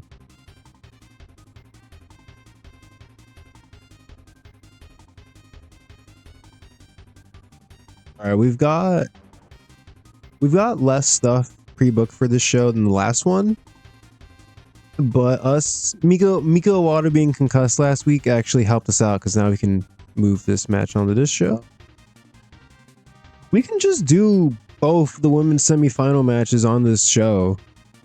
Like, honestly, we can do that. It's allowed, you know? There's no rules, man. I feel like that's a reference to something, but I don't know what it's to. It's like it's a reference to a reference I've heard other people make. There's no rules. Or actually, no, I'm sorry. It's from The Walking Dead. I definitely watched like 2 seasons of it at some point. And this is going to be the main event. We're going 20 minutes. Adam Page is going over. Cody Rhodes actually wanted to put Adam Page over, so that's really nice. We didn't even have to talk him into it. He just wanted to.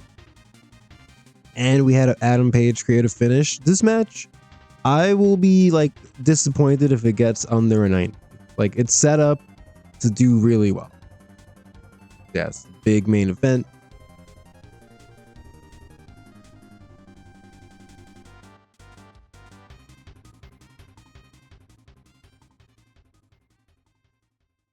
All right, Haru Shida and Mika Iwata taking on Kagetsu and Rina Yamashita.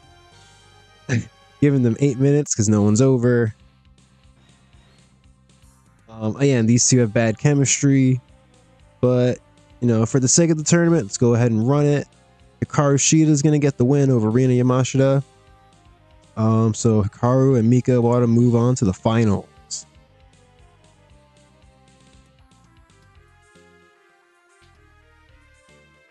All right, we've got Wagner Tercero taking on Walter. 15-minute wild brawl. What else would we do? Yeah, Walter is gonna go over. I love Wagner. He's awesome. He's one of my favorite wrestlers right now. Even though it's not like I'm watching AAA that much. I watched him versus Ethan Page on YouTube this morning, and it was bad. It sucked. It was like an 8-minute video, and 4 minutes of it were the entrances. I'm like, what are you guys doing? But anyways, yeah, Walter's going on. We've been pushing him since the start. We're not gonna suddenly have him lose in the quarterfinals of the tournament.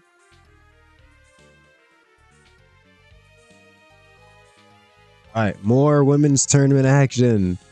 Awesome Kong and Ali are taking on Davina Rose and Mia Yim. And yeah, you see here, I had Awesome Kong. She's gonna win the match. I didn't set who she's gonna pin, but we're gonna have Bianca Belair distract Davina Rose. Hear me out. What I imagine, what I envision for this match is that at some point during the match, Bianca Belair is gonna come out from backstage. She's gonna be heading down the ramp. Stokely Hathaway spots her and he's like freaking out. But Davina Rose also spots her, and Davina Rose kind of is gonna cut her off before she gets in the ring. And Davina Rose is like, "Hey, we're having a match here. Hold on, no, get out of here." Basically telling Bianca Belair, like, you're gonna get us disqualified. Get the hell out of here. Like, you're gonna cost us the match, and that is gonna cause Davina Rose and Mia Yim to lose the match, the distraction. We should probably do an angle after the match. I didn't think about that. We'll come back. But yeah, we're gonna have Awesome Kong and Ali go on to the finals. And yeah, I didn't do it like this on. It was like semi on purpose, semi like just dumb luck. If we go to history here.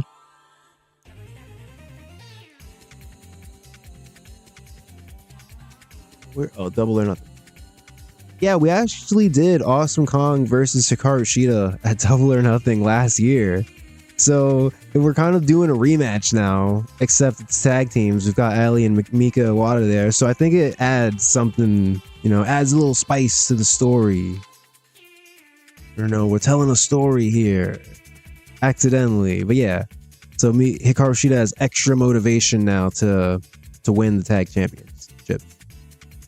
championships. I can say that word. Okay, yeah. 51 more minutes. Oh, we should definitely do something with the Eddie Kingston, Jimmy Jacobs storyline.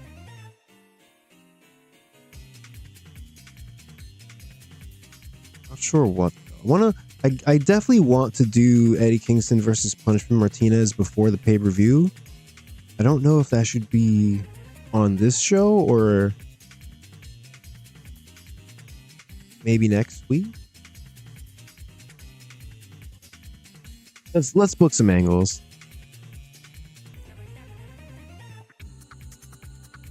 Six minutes backstage.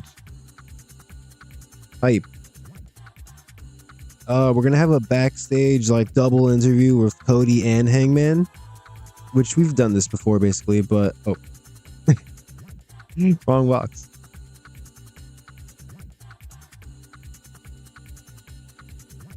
Well, yeah, just right before the main event, kind of like how in boxing or just sometimes they'll do like a split screen interview. We're kind of doing that before the main event, like they used to do on Rampage, but they're just both there. Why am I explaining two people standing?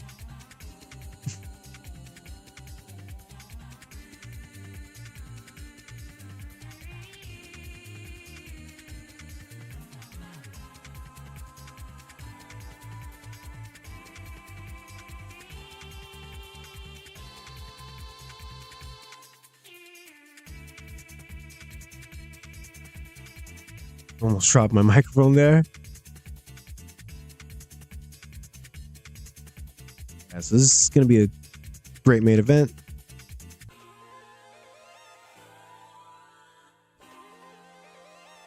We definitely want to swap. All right, and we should definitely do some kind of angle after the match, because if we're having Bianca Belair come out and cost them the match.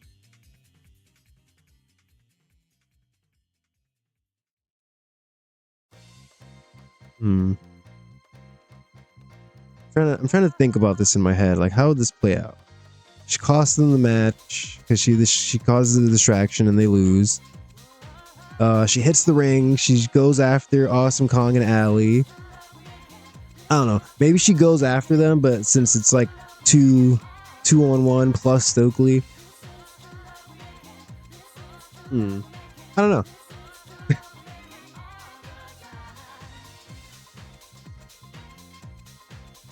Here, we'll just do in the ring.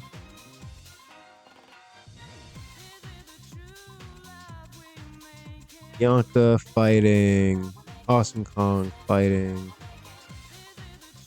Alley fighting. You know what? We'll have Mia Yim and Davina fight too.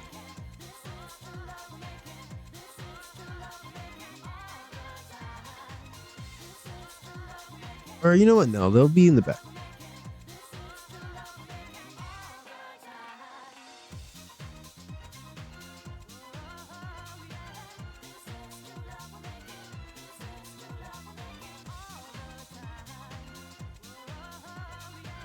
And we'll just end it on a Bianca promo.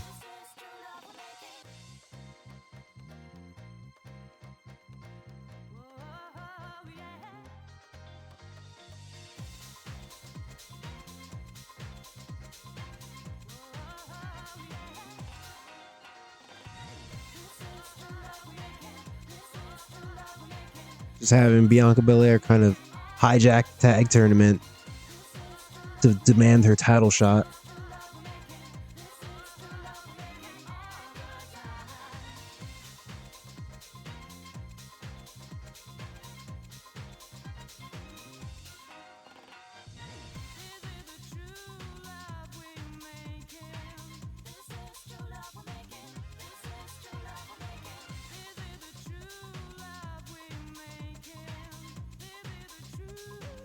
All right, and is Mia Yim fighting in this one still? That.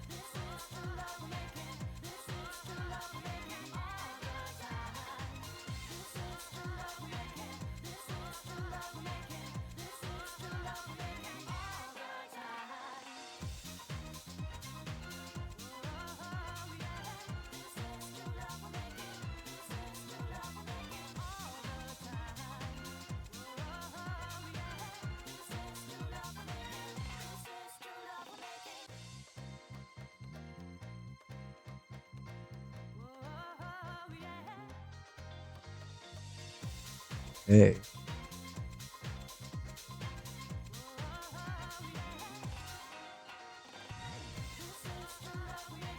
I think MJF should get a promo. He's gonna face the winner of Cody and Mock and Hangman.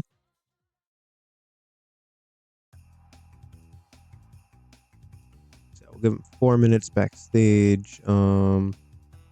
Foreshadowing.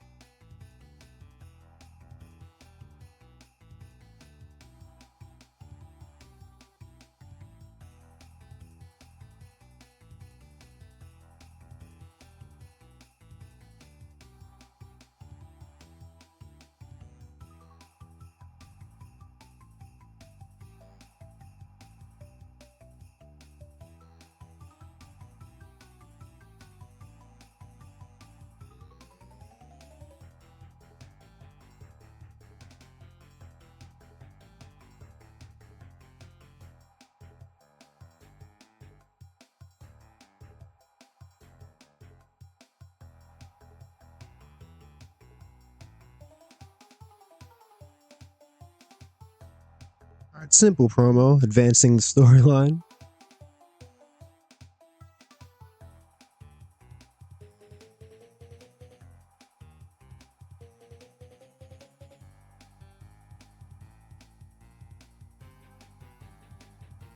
We need 35 more minutes.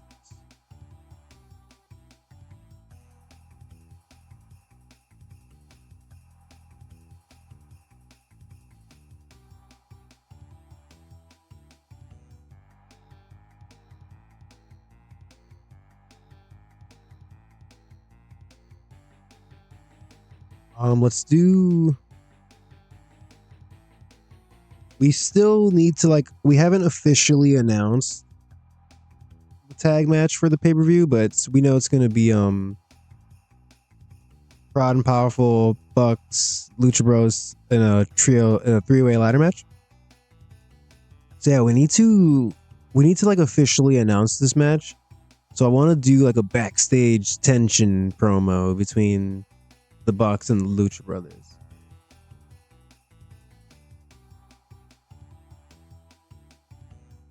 Yeah, this card, I mean, most of this card is set. I would say from the main event, the Darby versus Brody Lee, everything's set. I don't know if they're gonna let me do a barbed wire death match with Eddie Kingston and Jimmy Jacobs, but that's what I want to do. If we can't do a barbed wire death match, we'll make it like a noti, like a street fight, but we'll just write in barbed wire death match. And I want to do this losers tag match, although the people from the tournament plus a few other people like Kenta's in there, Jonah Rock. I mean, maybe we just take out Wagner from this. Cause see, we could put Wagner in this match, but we haven't really done anything to set this up. I thought since Kento Miyahara faced Jon Moxley, we'd be able to get to this, but we've been kind of all over the place. Wagner he's in the tournament, but Kento Miyahara is not in the tournament. Pac and Shingo have been dealing with the Lucha Brothers. This could just be a match that happens. I don't know. I'm gonna write it in, and we'll see if it happens. Which leaves an open spot on this match. And I was thinking we just take Minoru Suzuki out of this and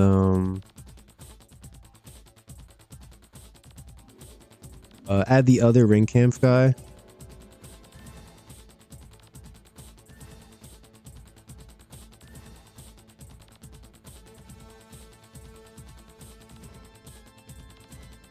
Just, I want to protect Suzuki a little. Although the heels might win this match, actually. I don't know. I haven't thought about it. I don't know. We'll figure this out when we get there.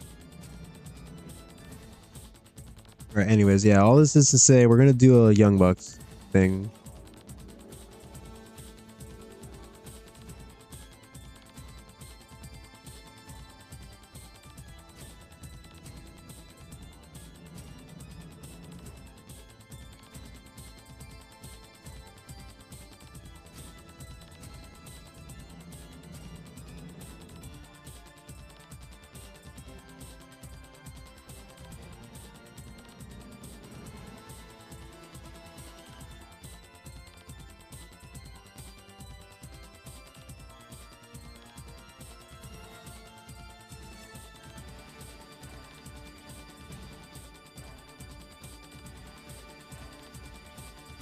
All right, yeah, so we're gonna have the Bucks basically go, we beat Proud and Powerful in a trios match last week. We want a shot at the tag team titles. And the Lucha Brothers, they've been cool with the Young Bucks, but they're gonna go, whoa, hold on. We faced Proud and Powerful, but we only lost because Pac and Shingo got involved. We want a title shot. So now, the Lucha Bros and the Young Bucks, they're kind of back to button heads.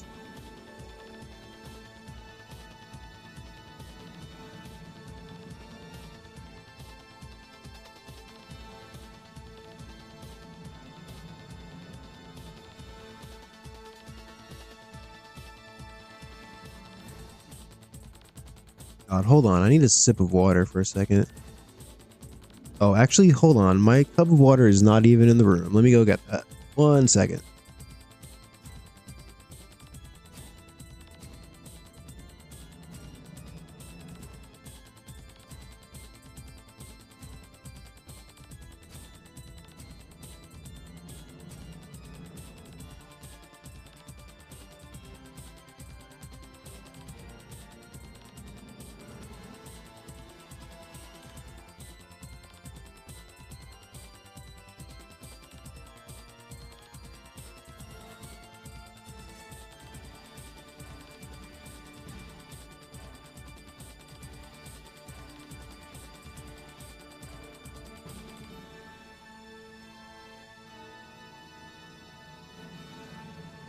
All right, water required. It's going to be 2 minutes and 2 minutes.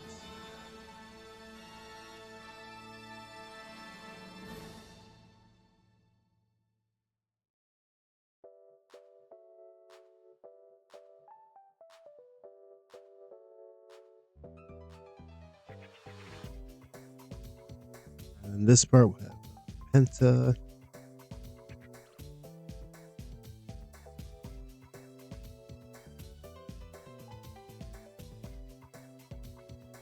Phoenix.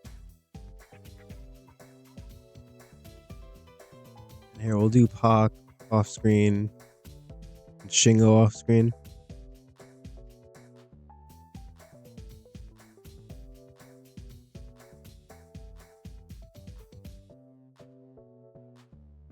All right.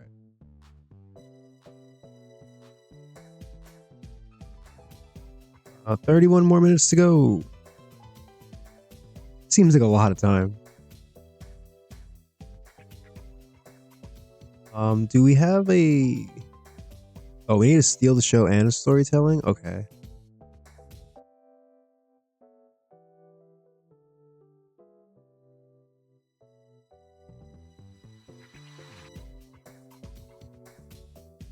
This can be the storytelling.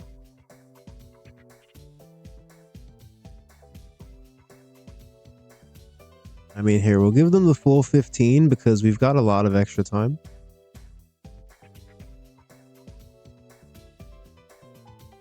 All right, we need to steal the show match.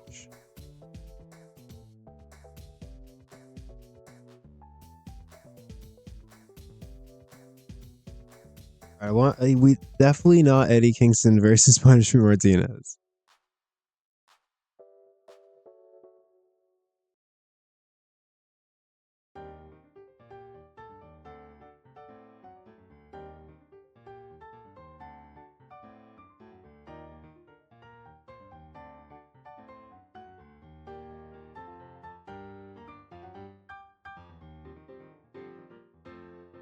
Stu Grayson, are you good?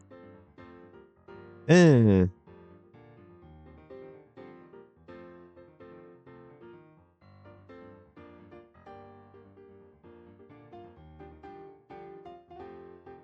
I mean, we could do Stu Grayson versus Darby Allin. We did Darby versus Evil Uno last time.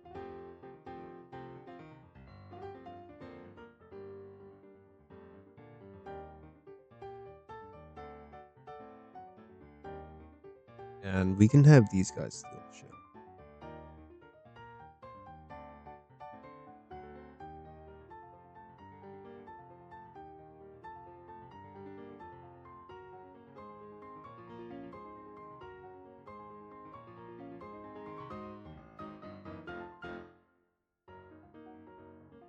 Ultraman Swag, Evil Uno, Chris Brooks.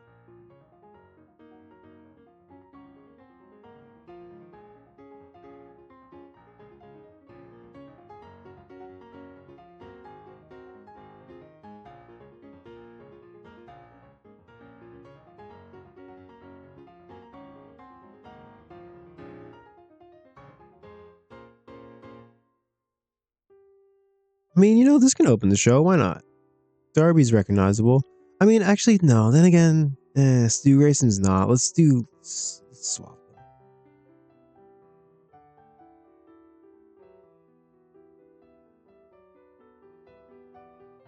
I definitely don't want to open with this women's tag match.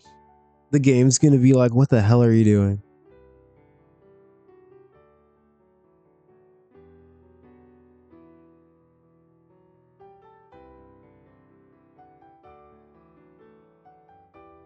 Okay, we're gonna have Walter cut a promo after his match. So here, we'll have him interviewed by Renee.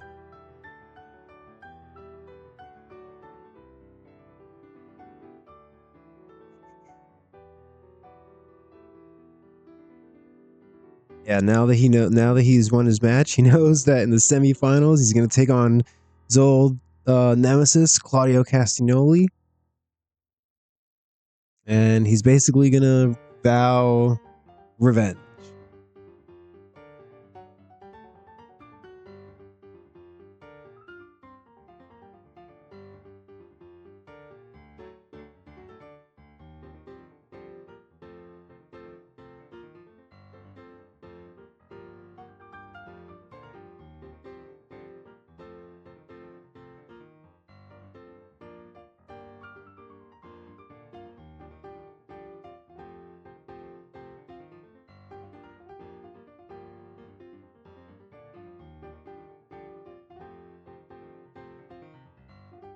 Oh yeah, oh, Claudio. Oh, I'm gonna give it to you. You're gonna get it, Claudio. When I see you, Claudio. Ooh. That's the Walter promo.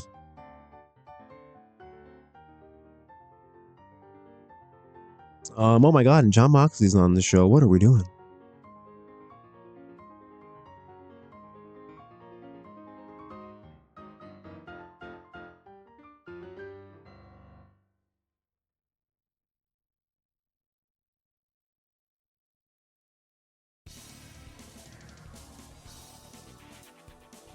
Yeah, we're doing Adam versus Cody. I mean, it's part of our big overarching storyline, and also just part of the we're doing a tournament for our Prime Championship. It's just the TNT title. We're calling it the Prime title because we're on Prime Video. Who am I booking to cut a promo here? Oh, Moxley. Oh my god. Here, John Moxley's gonna cut a promo in the ring. Screw it.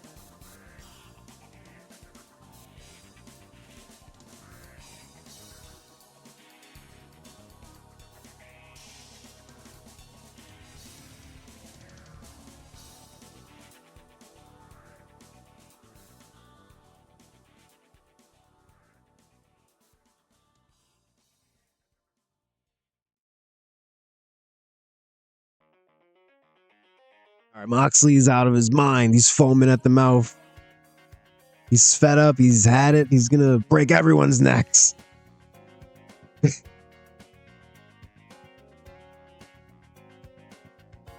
Just rabies, John Moxley. You know what? Screw it. And we're gonna have Kenny Omega also be in this segment because I don't know what else to do with him.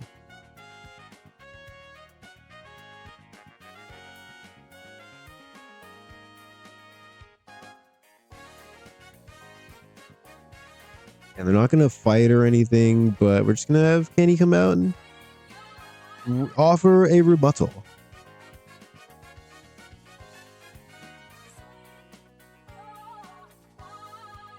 9 minutes kind of long. Let's do like 7.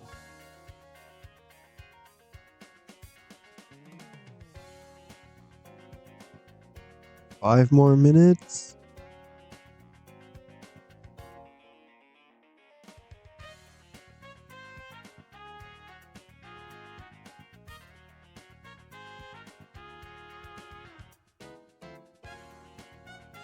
I think Claudio has mic skills. Let's see. If he does, we can just give him a promo.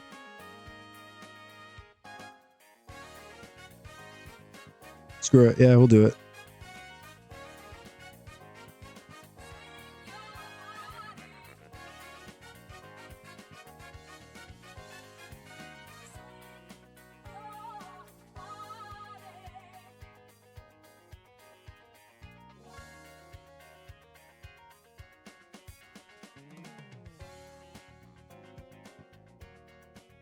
All right, very business-like promo from Claudio. He's like, I faced Walter, and I beat him last time, so it's going to be no different. I'm going to beat him again.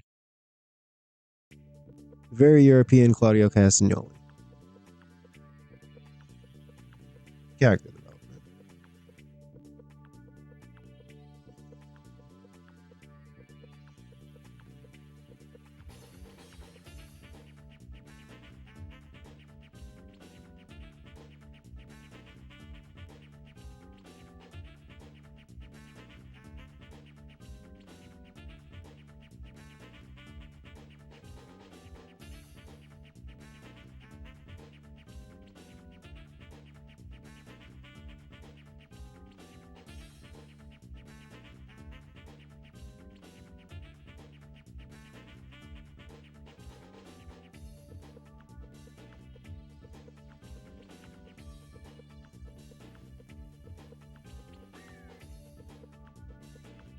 2 more minutes. That's just enough time for Ultramantis Black.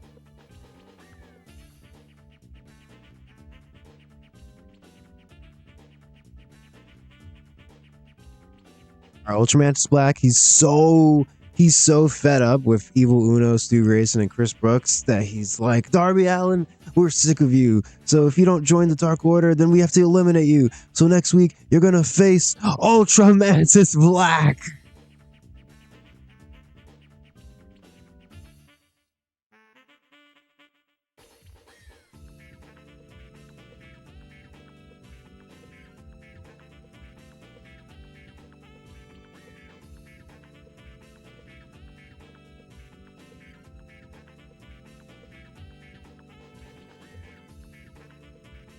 Shout out to Ultramantis Black.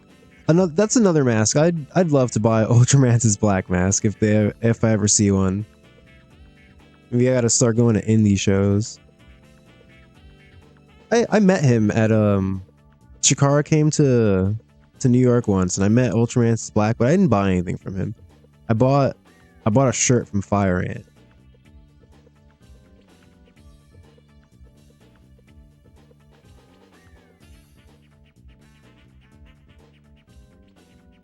I should have got a mask.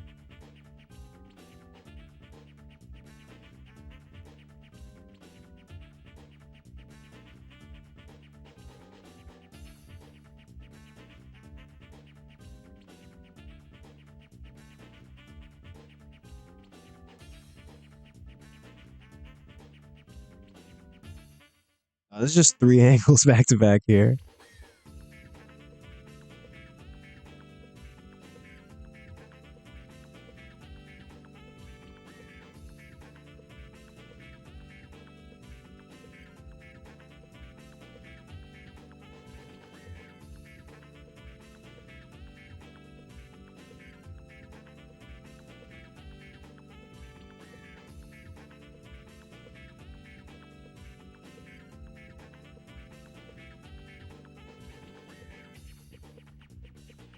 We'll do it there, actually. I don't want to, in case it's bad, I don't want it to, like, bring down the heat between all this stuff.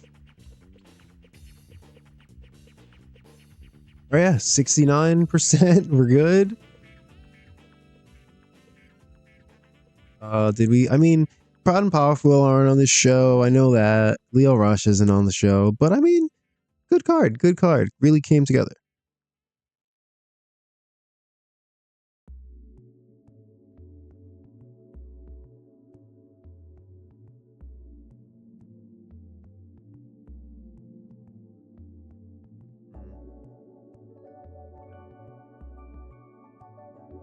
I'm trying to think if there's anything else I want to book on this card.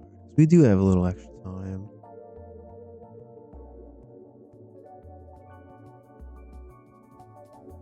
I mean, do we need to announce any more matches? Oh, we should do a backstage thing with Eddie Kingston, right?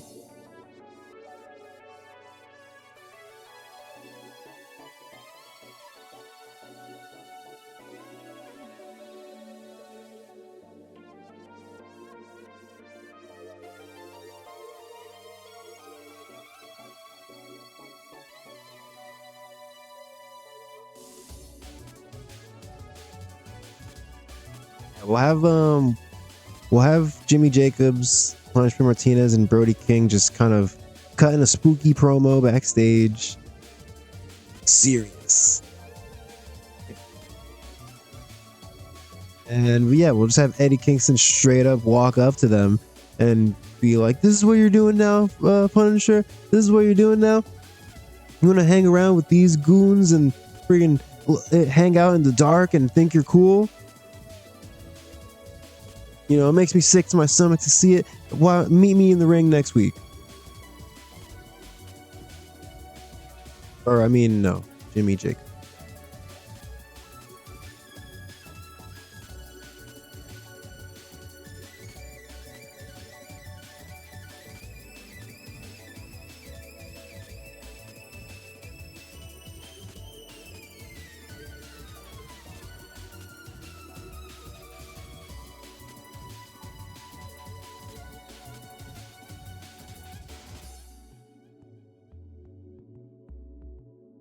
we'll have this be hype because I guess they're announcing a match for next week.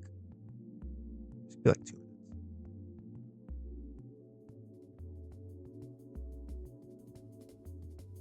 How do you watch? I mean, talk. Hello, Kira.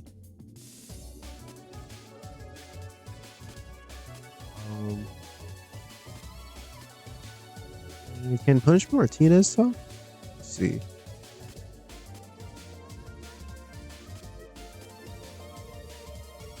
Yes. Alright, we'll have Punch Martinez also talk. Alright, he accepts the challenge.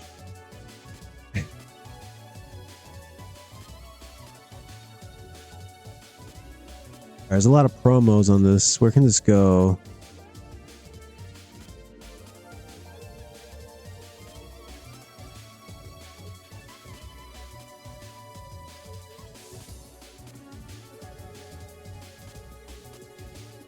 We can move this MJF thing like down here. No, here. Move this. God, there's so many promos back to back.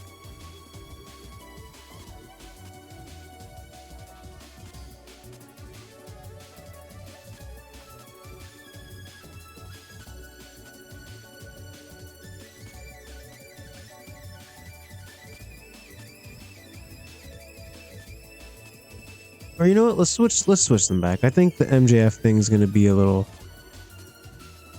You know what? No, let's not switch them back because Jimmy Jacobs and Punishment Martinez actually are probably better promos than MJF right now.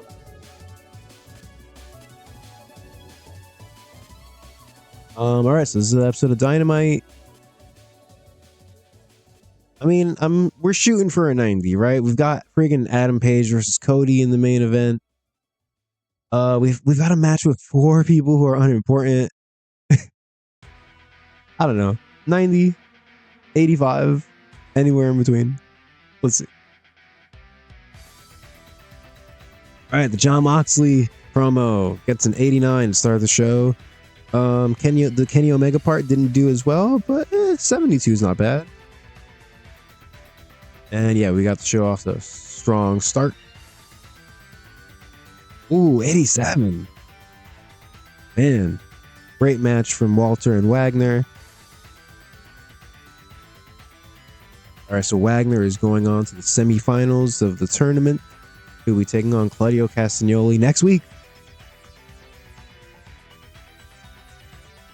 We've got an MJF promo where he says he'll be waiting for the winner of tonight's main event in the semifinals of the tournament, and he hopes that Cody wins.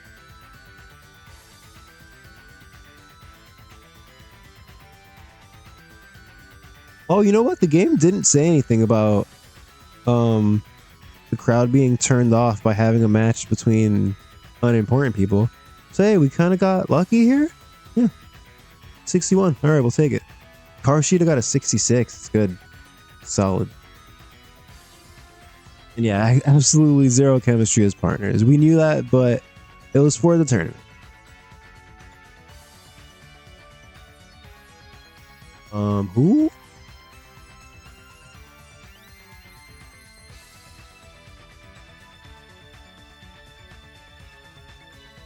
Oh, okay. No, we're not going to do this right now.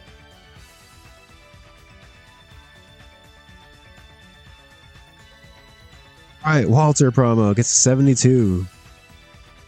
He's Claudio, I'm going to beat you up.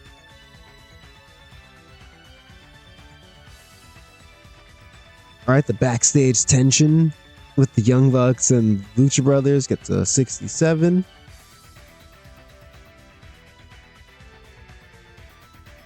Trying to set up that triple threat. Oh, it's got a 71. Nice. Yeah, Darby Allin goes over Stu Grayson. He's just taking out the Dark Order one by one. Oh, the storyline gain heat. Good. Nice Claudio promo. Gets a 73.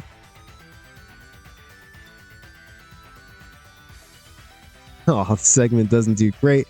But yeah, Ultramantis Black announcing that he's going to wrestle Darby Allin next week. He's going to, you need a job done right. You got to do it yourself. For the Exalted One!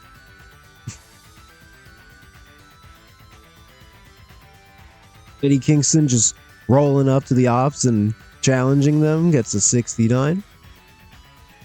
That should be a solid match too, Eddie Kingston versus Punishment Martinez.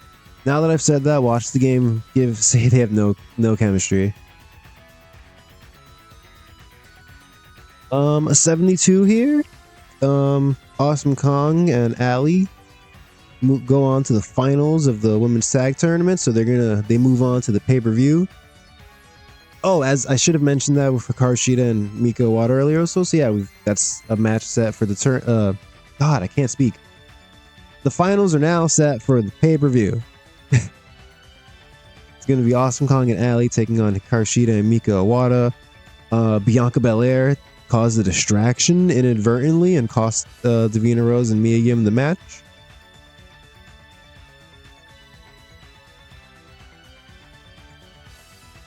And we have the post-match segment where Bianca Belair goes after these guys. They make it out of the ring.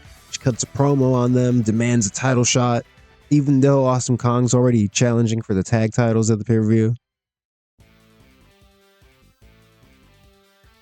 For the main event, we have Adam Page and Cody Rhodes come face to face.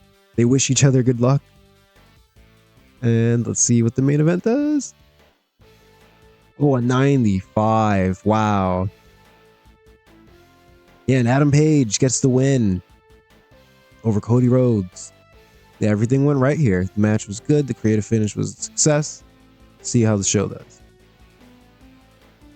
A 90 Dynamite. Woo! Slightly disappointed. What? What? All right. I mean, yeah, I called it. 90 Dynamite. Thank you, Adam Page and Cody Rhodes. Just pay-per-view match on free TV. I mean, not free TV. You gotta be subscribed to Amazon. I'm not gonna say shout out to Amazon. No. Oh, Rio and Brody King hanging out backstage. Cool.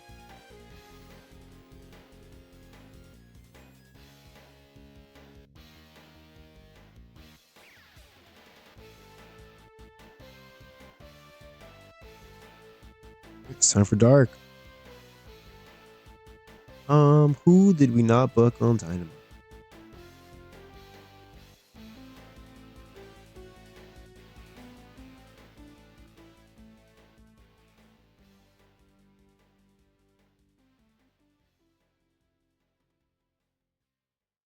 I think it would be fun to do Kento Miyahara teaming with Dalton Castle and Cara Noir. Don't know why that was like the trio that came to mind, but that could be fun. I mean, they can also be or you know what, maybe we can do, I haven't booked Brian Cage and Joe Doring in a while. So yeah, let's do Kento, Dalton Castle, and Cara Noir versus Joe Doring, Brian Cage.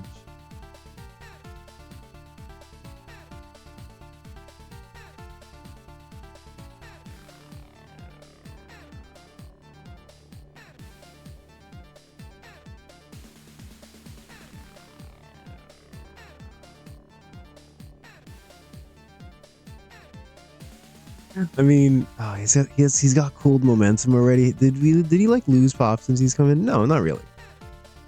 Oh, he's actually gone up slightly. Screw it, Psycho Clown. Psycho Clown's running wild in AEW. He makes no sense on this team. Jim Ross would be like, "Who the hell is this guy?" But yeah, we're doing it. And Kento Miyahara will get the win. Can he get the win over Brian Cage?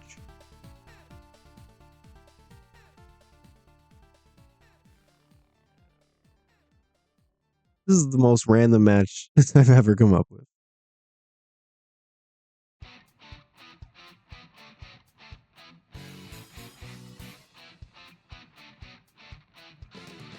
All right, let's do.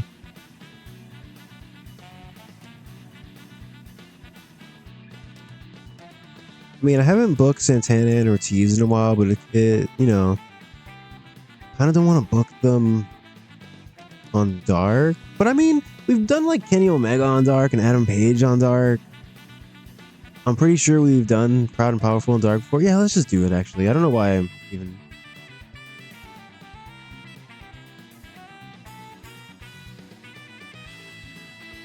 Yeah, they wrestled Ultimo Dragon and Wheeler Yuta.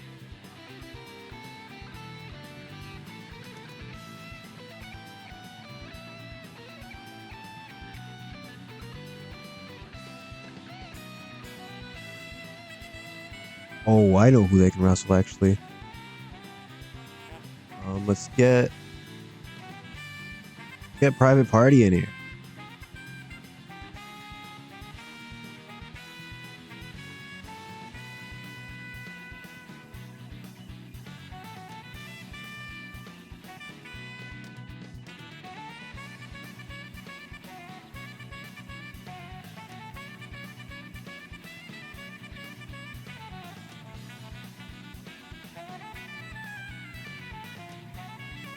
Oh, not Mark Briscoe. Mark what?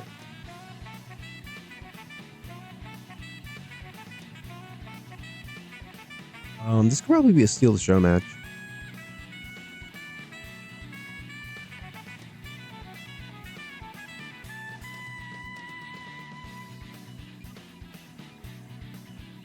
We'll give him 15.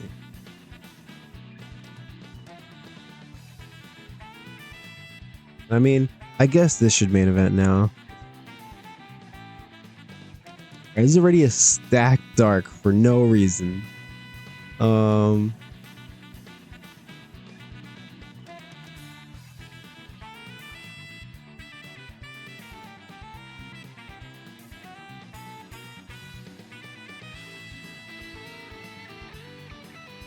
Let's take a look at the women's roster.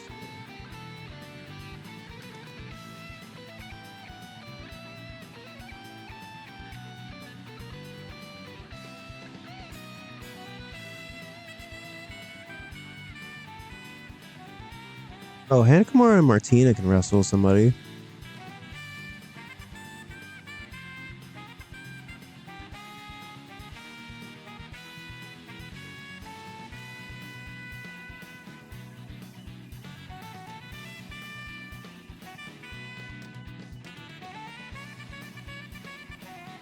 I mean, yeah, let's go. I haven't looked. Lady Shawnee, where have you been? Stephanie Becker, where have you been?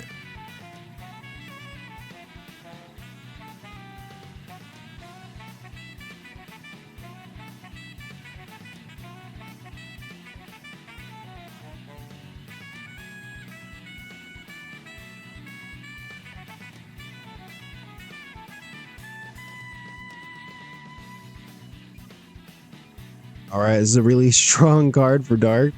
You need angles.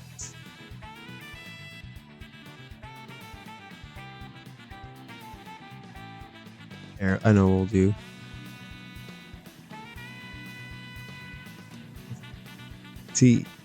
Foreshadowing. My favorite, backstage tension.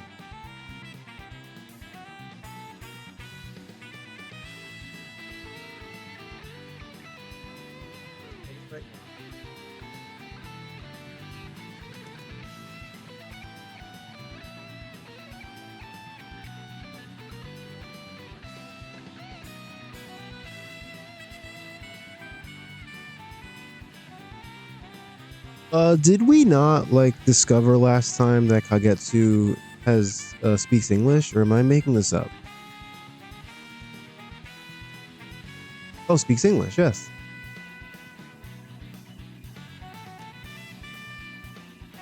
So Martina can just be that. Oh well, no, Martina's the only one that's recognizable.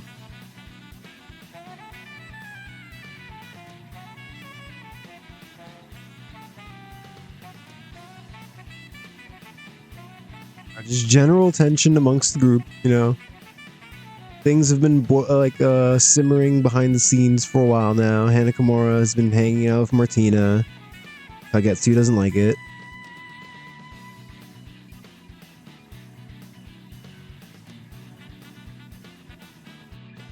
Here, let's throw in Renee.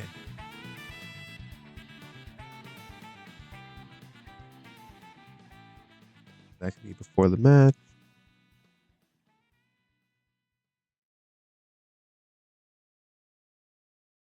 Let's give Proud and Powerful a promo.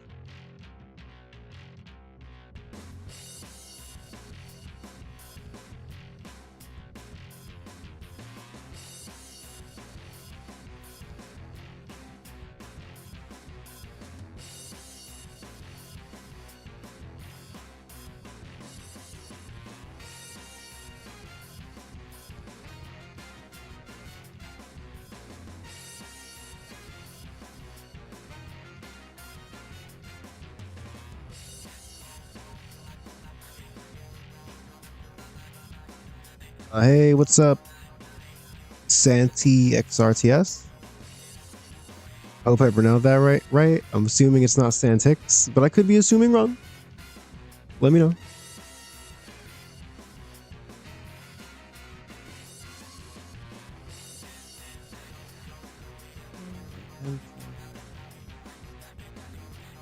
You know, just a heel promo from Proud and Powerful. Just, you know, these guys think they deserve a title shot. These guys think they deserve a title shot. You know what we think? None of them deserve a title shot. They're heels. Oh, okay, it's Santi. Cool.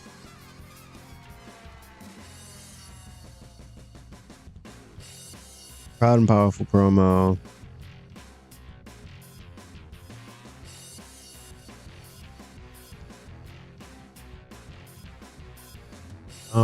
I want to do a Davina Rose promo, but you know what? Yeah, let's do it.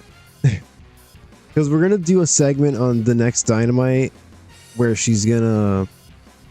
we're basically gonna have her go right up to Bianca Belair and just kind of call her out for costing them the match and say, you know, if you want to face somebody at the pay-per-view, you can face me. So that's how we're gonna set up that match. But she can have a promo here too, where she's just, you know, she's just pissed.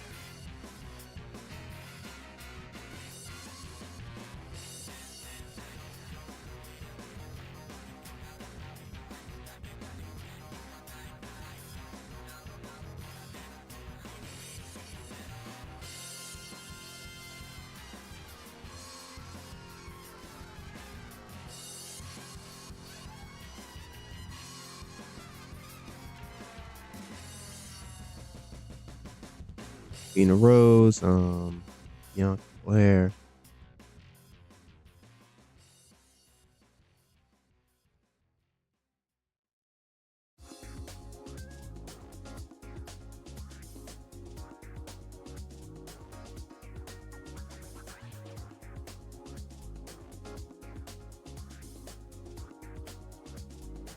Oh, not serious. I don't. Storyline.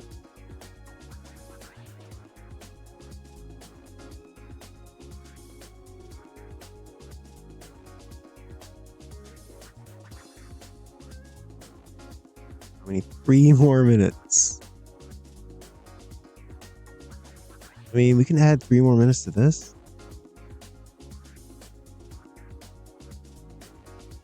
Hana Kimura is being used too much. Oh, that's not cool.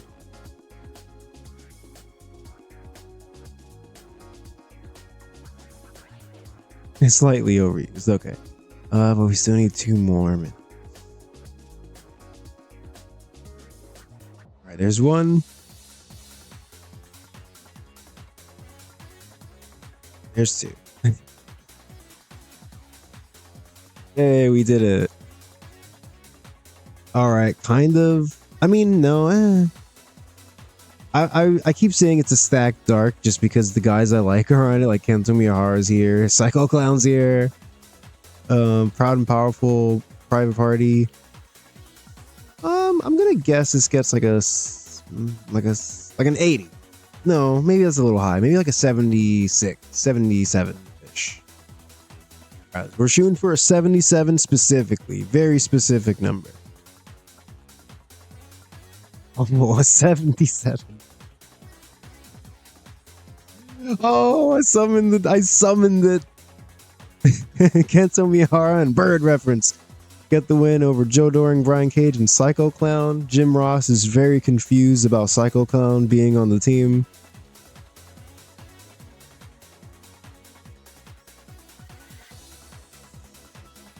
Yeah, Psycho Clown was the second best guy in the match.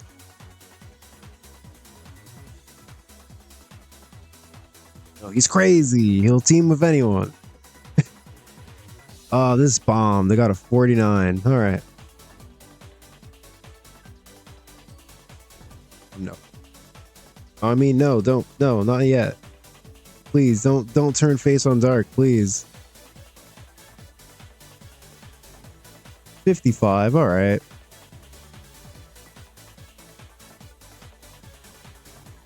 I just pin her with a big boo. Way to bury her.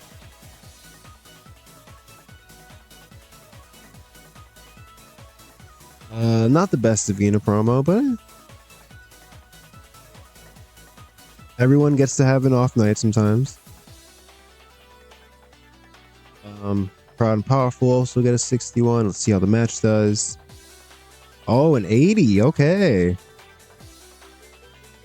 Yeah, proud. I mean, not Proud and Powerful. Private Party. Yeah, Private Party, Ricky Starks, Wheeler Yuta. There's a few people in Dev that are ready for the main roster. I just don't like. We need Collision, basically. We need more hours of shows to book. Because then, yeah, we're just gonna have all these people on our roster with nothing to do, which is already the case. Oh my god, I guessed it exactly. Damn, that's sick. Yeah, 77. All right, that was hype. Shout out to all my 77 fans out there. You gotta believe.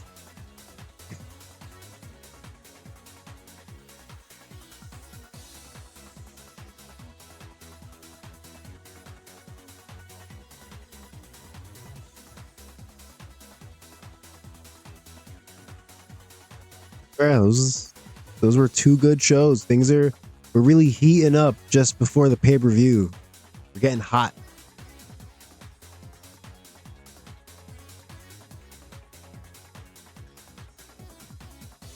Retirement for Jado.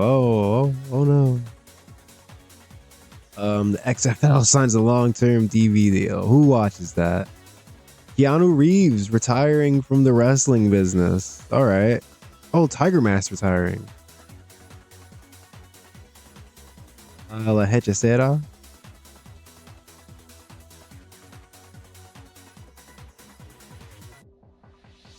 So John Moxley's gonna wrestle in Rev Pro. Well, we need to get new deals for our dev.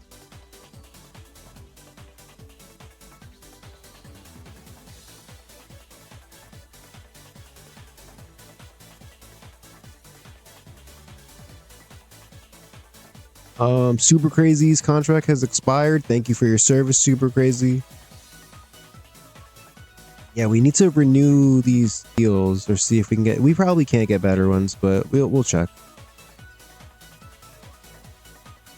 Rina Yamashita, good thing for you is you're eliminated from the tournament, so you will have time to rest. All right, let's take a look at Rod.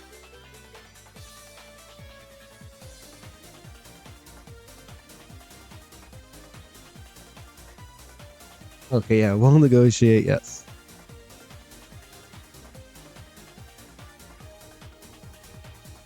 All right, they're all tiny, so we're just gonna go with the YouTubes again.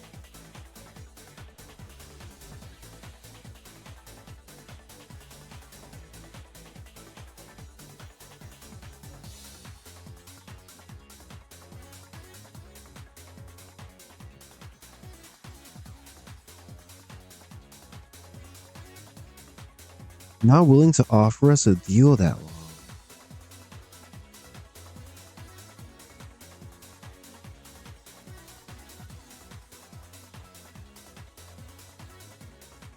All right.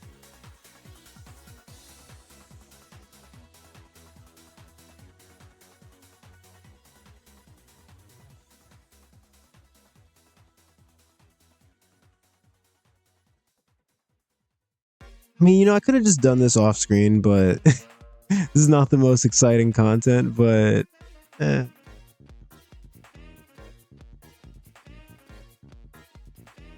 do it, right? Oh yeah, you guys may have noticed I actually finally put a logo for Dev. I'm learning how to play the game. Yeah, I just went with this one.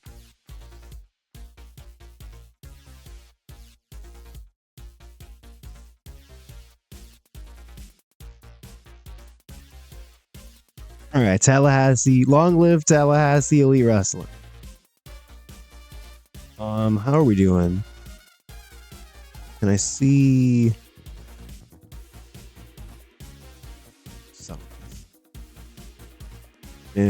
29. I see a track. I mean, they're like steadily going up. God, we really need to buy Ring of Honor or something, or like, I don't know, any other company. They're in the red, damn. I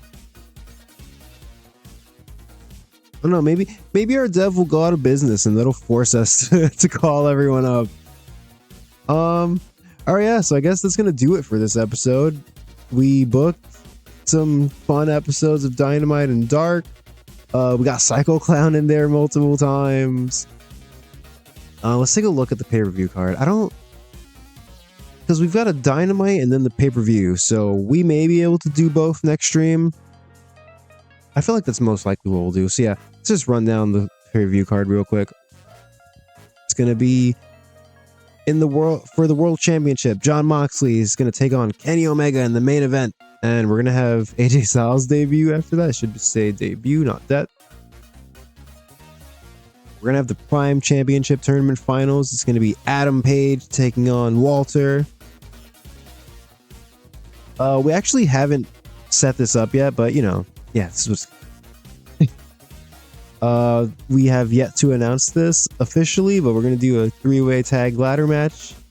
I'm probably just going to do a thing where Tony Khan or Renee Paquette comes out and just says, you know,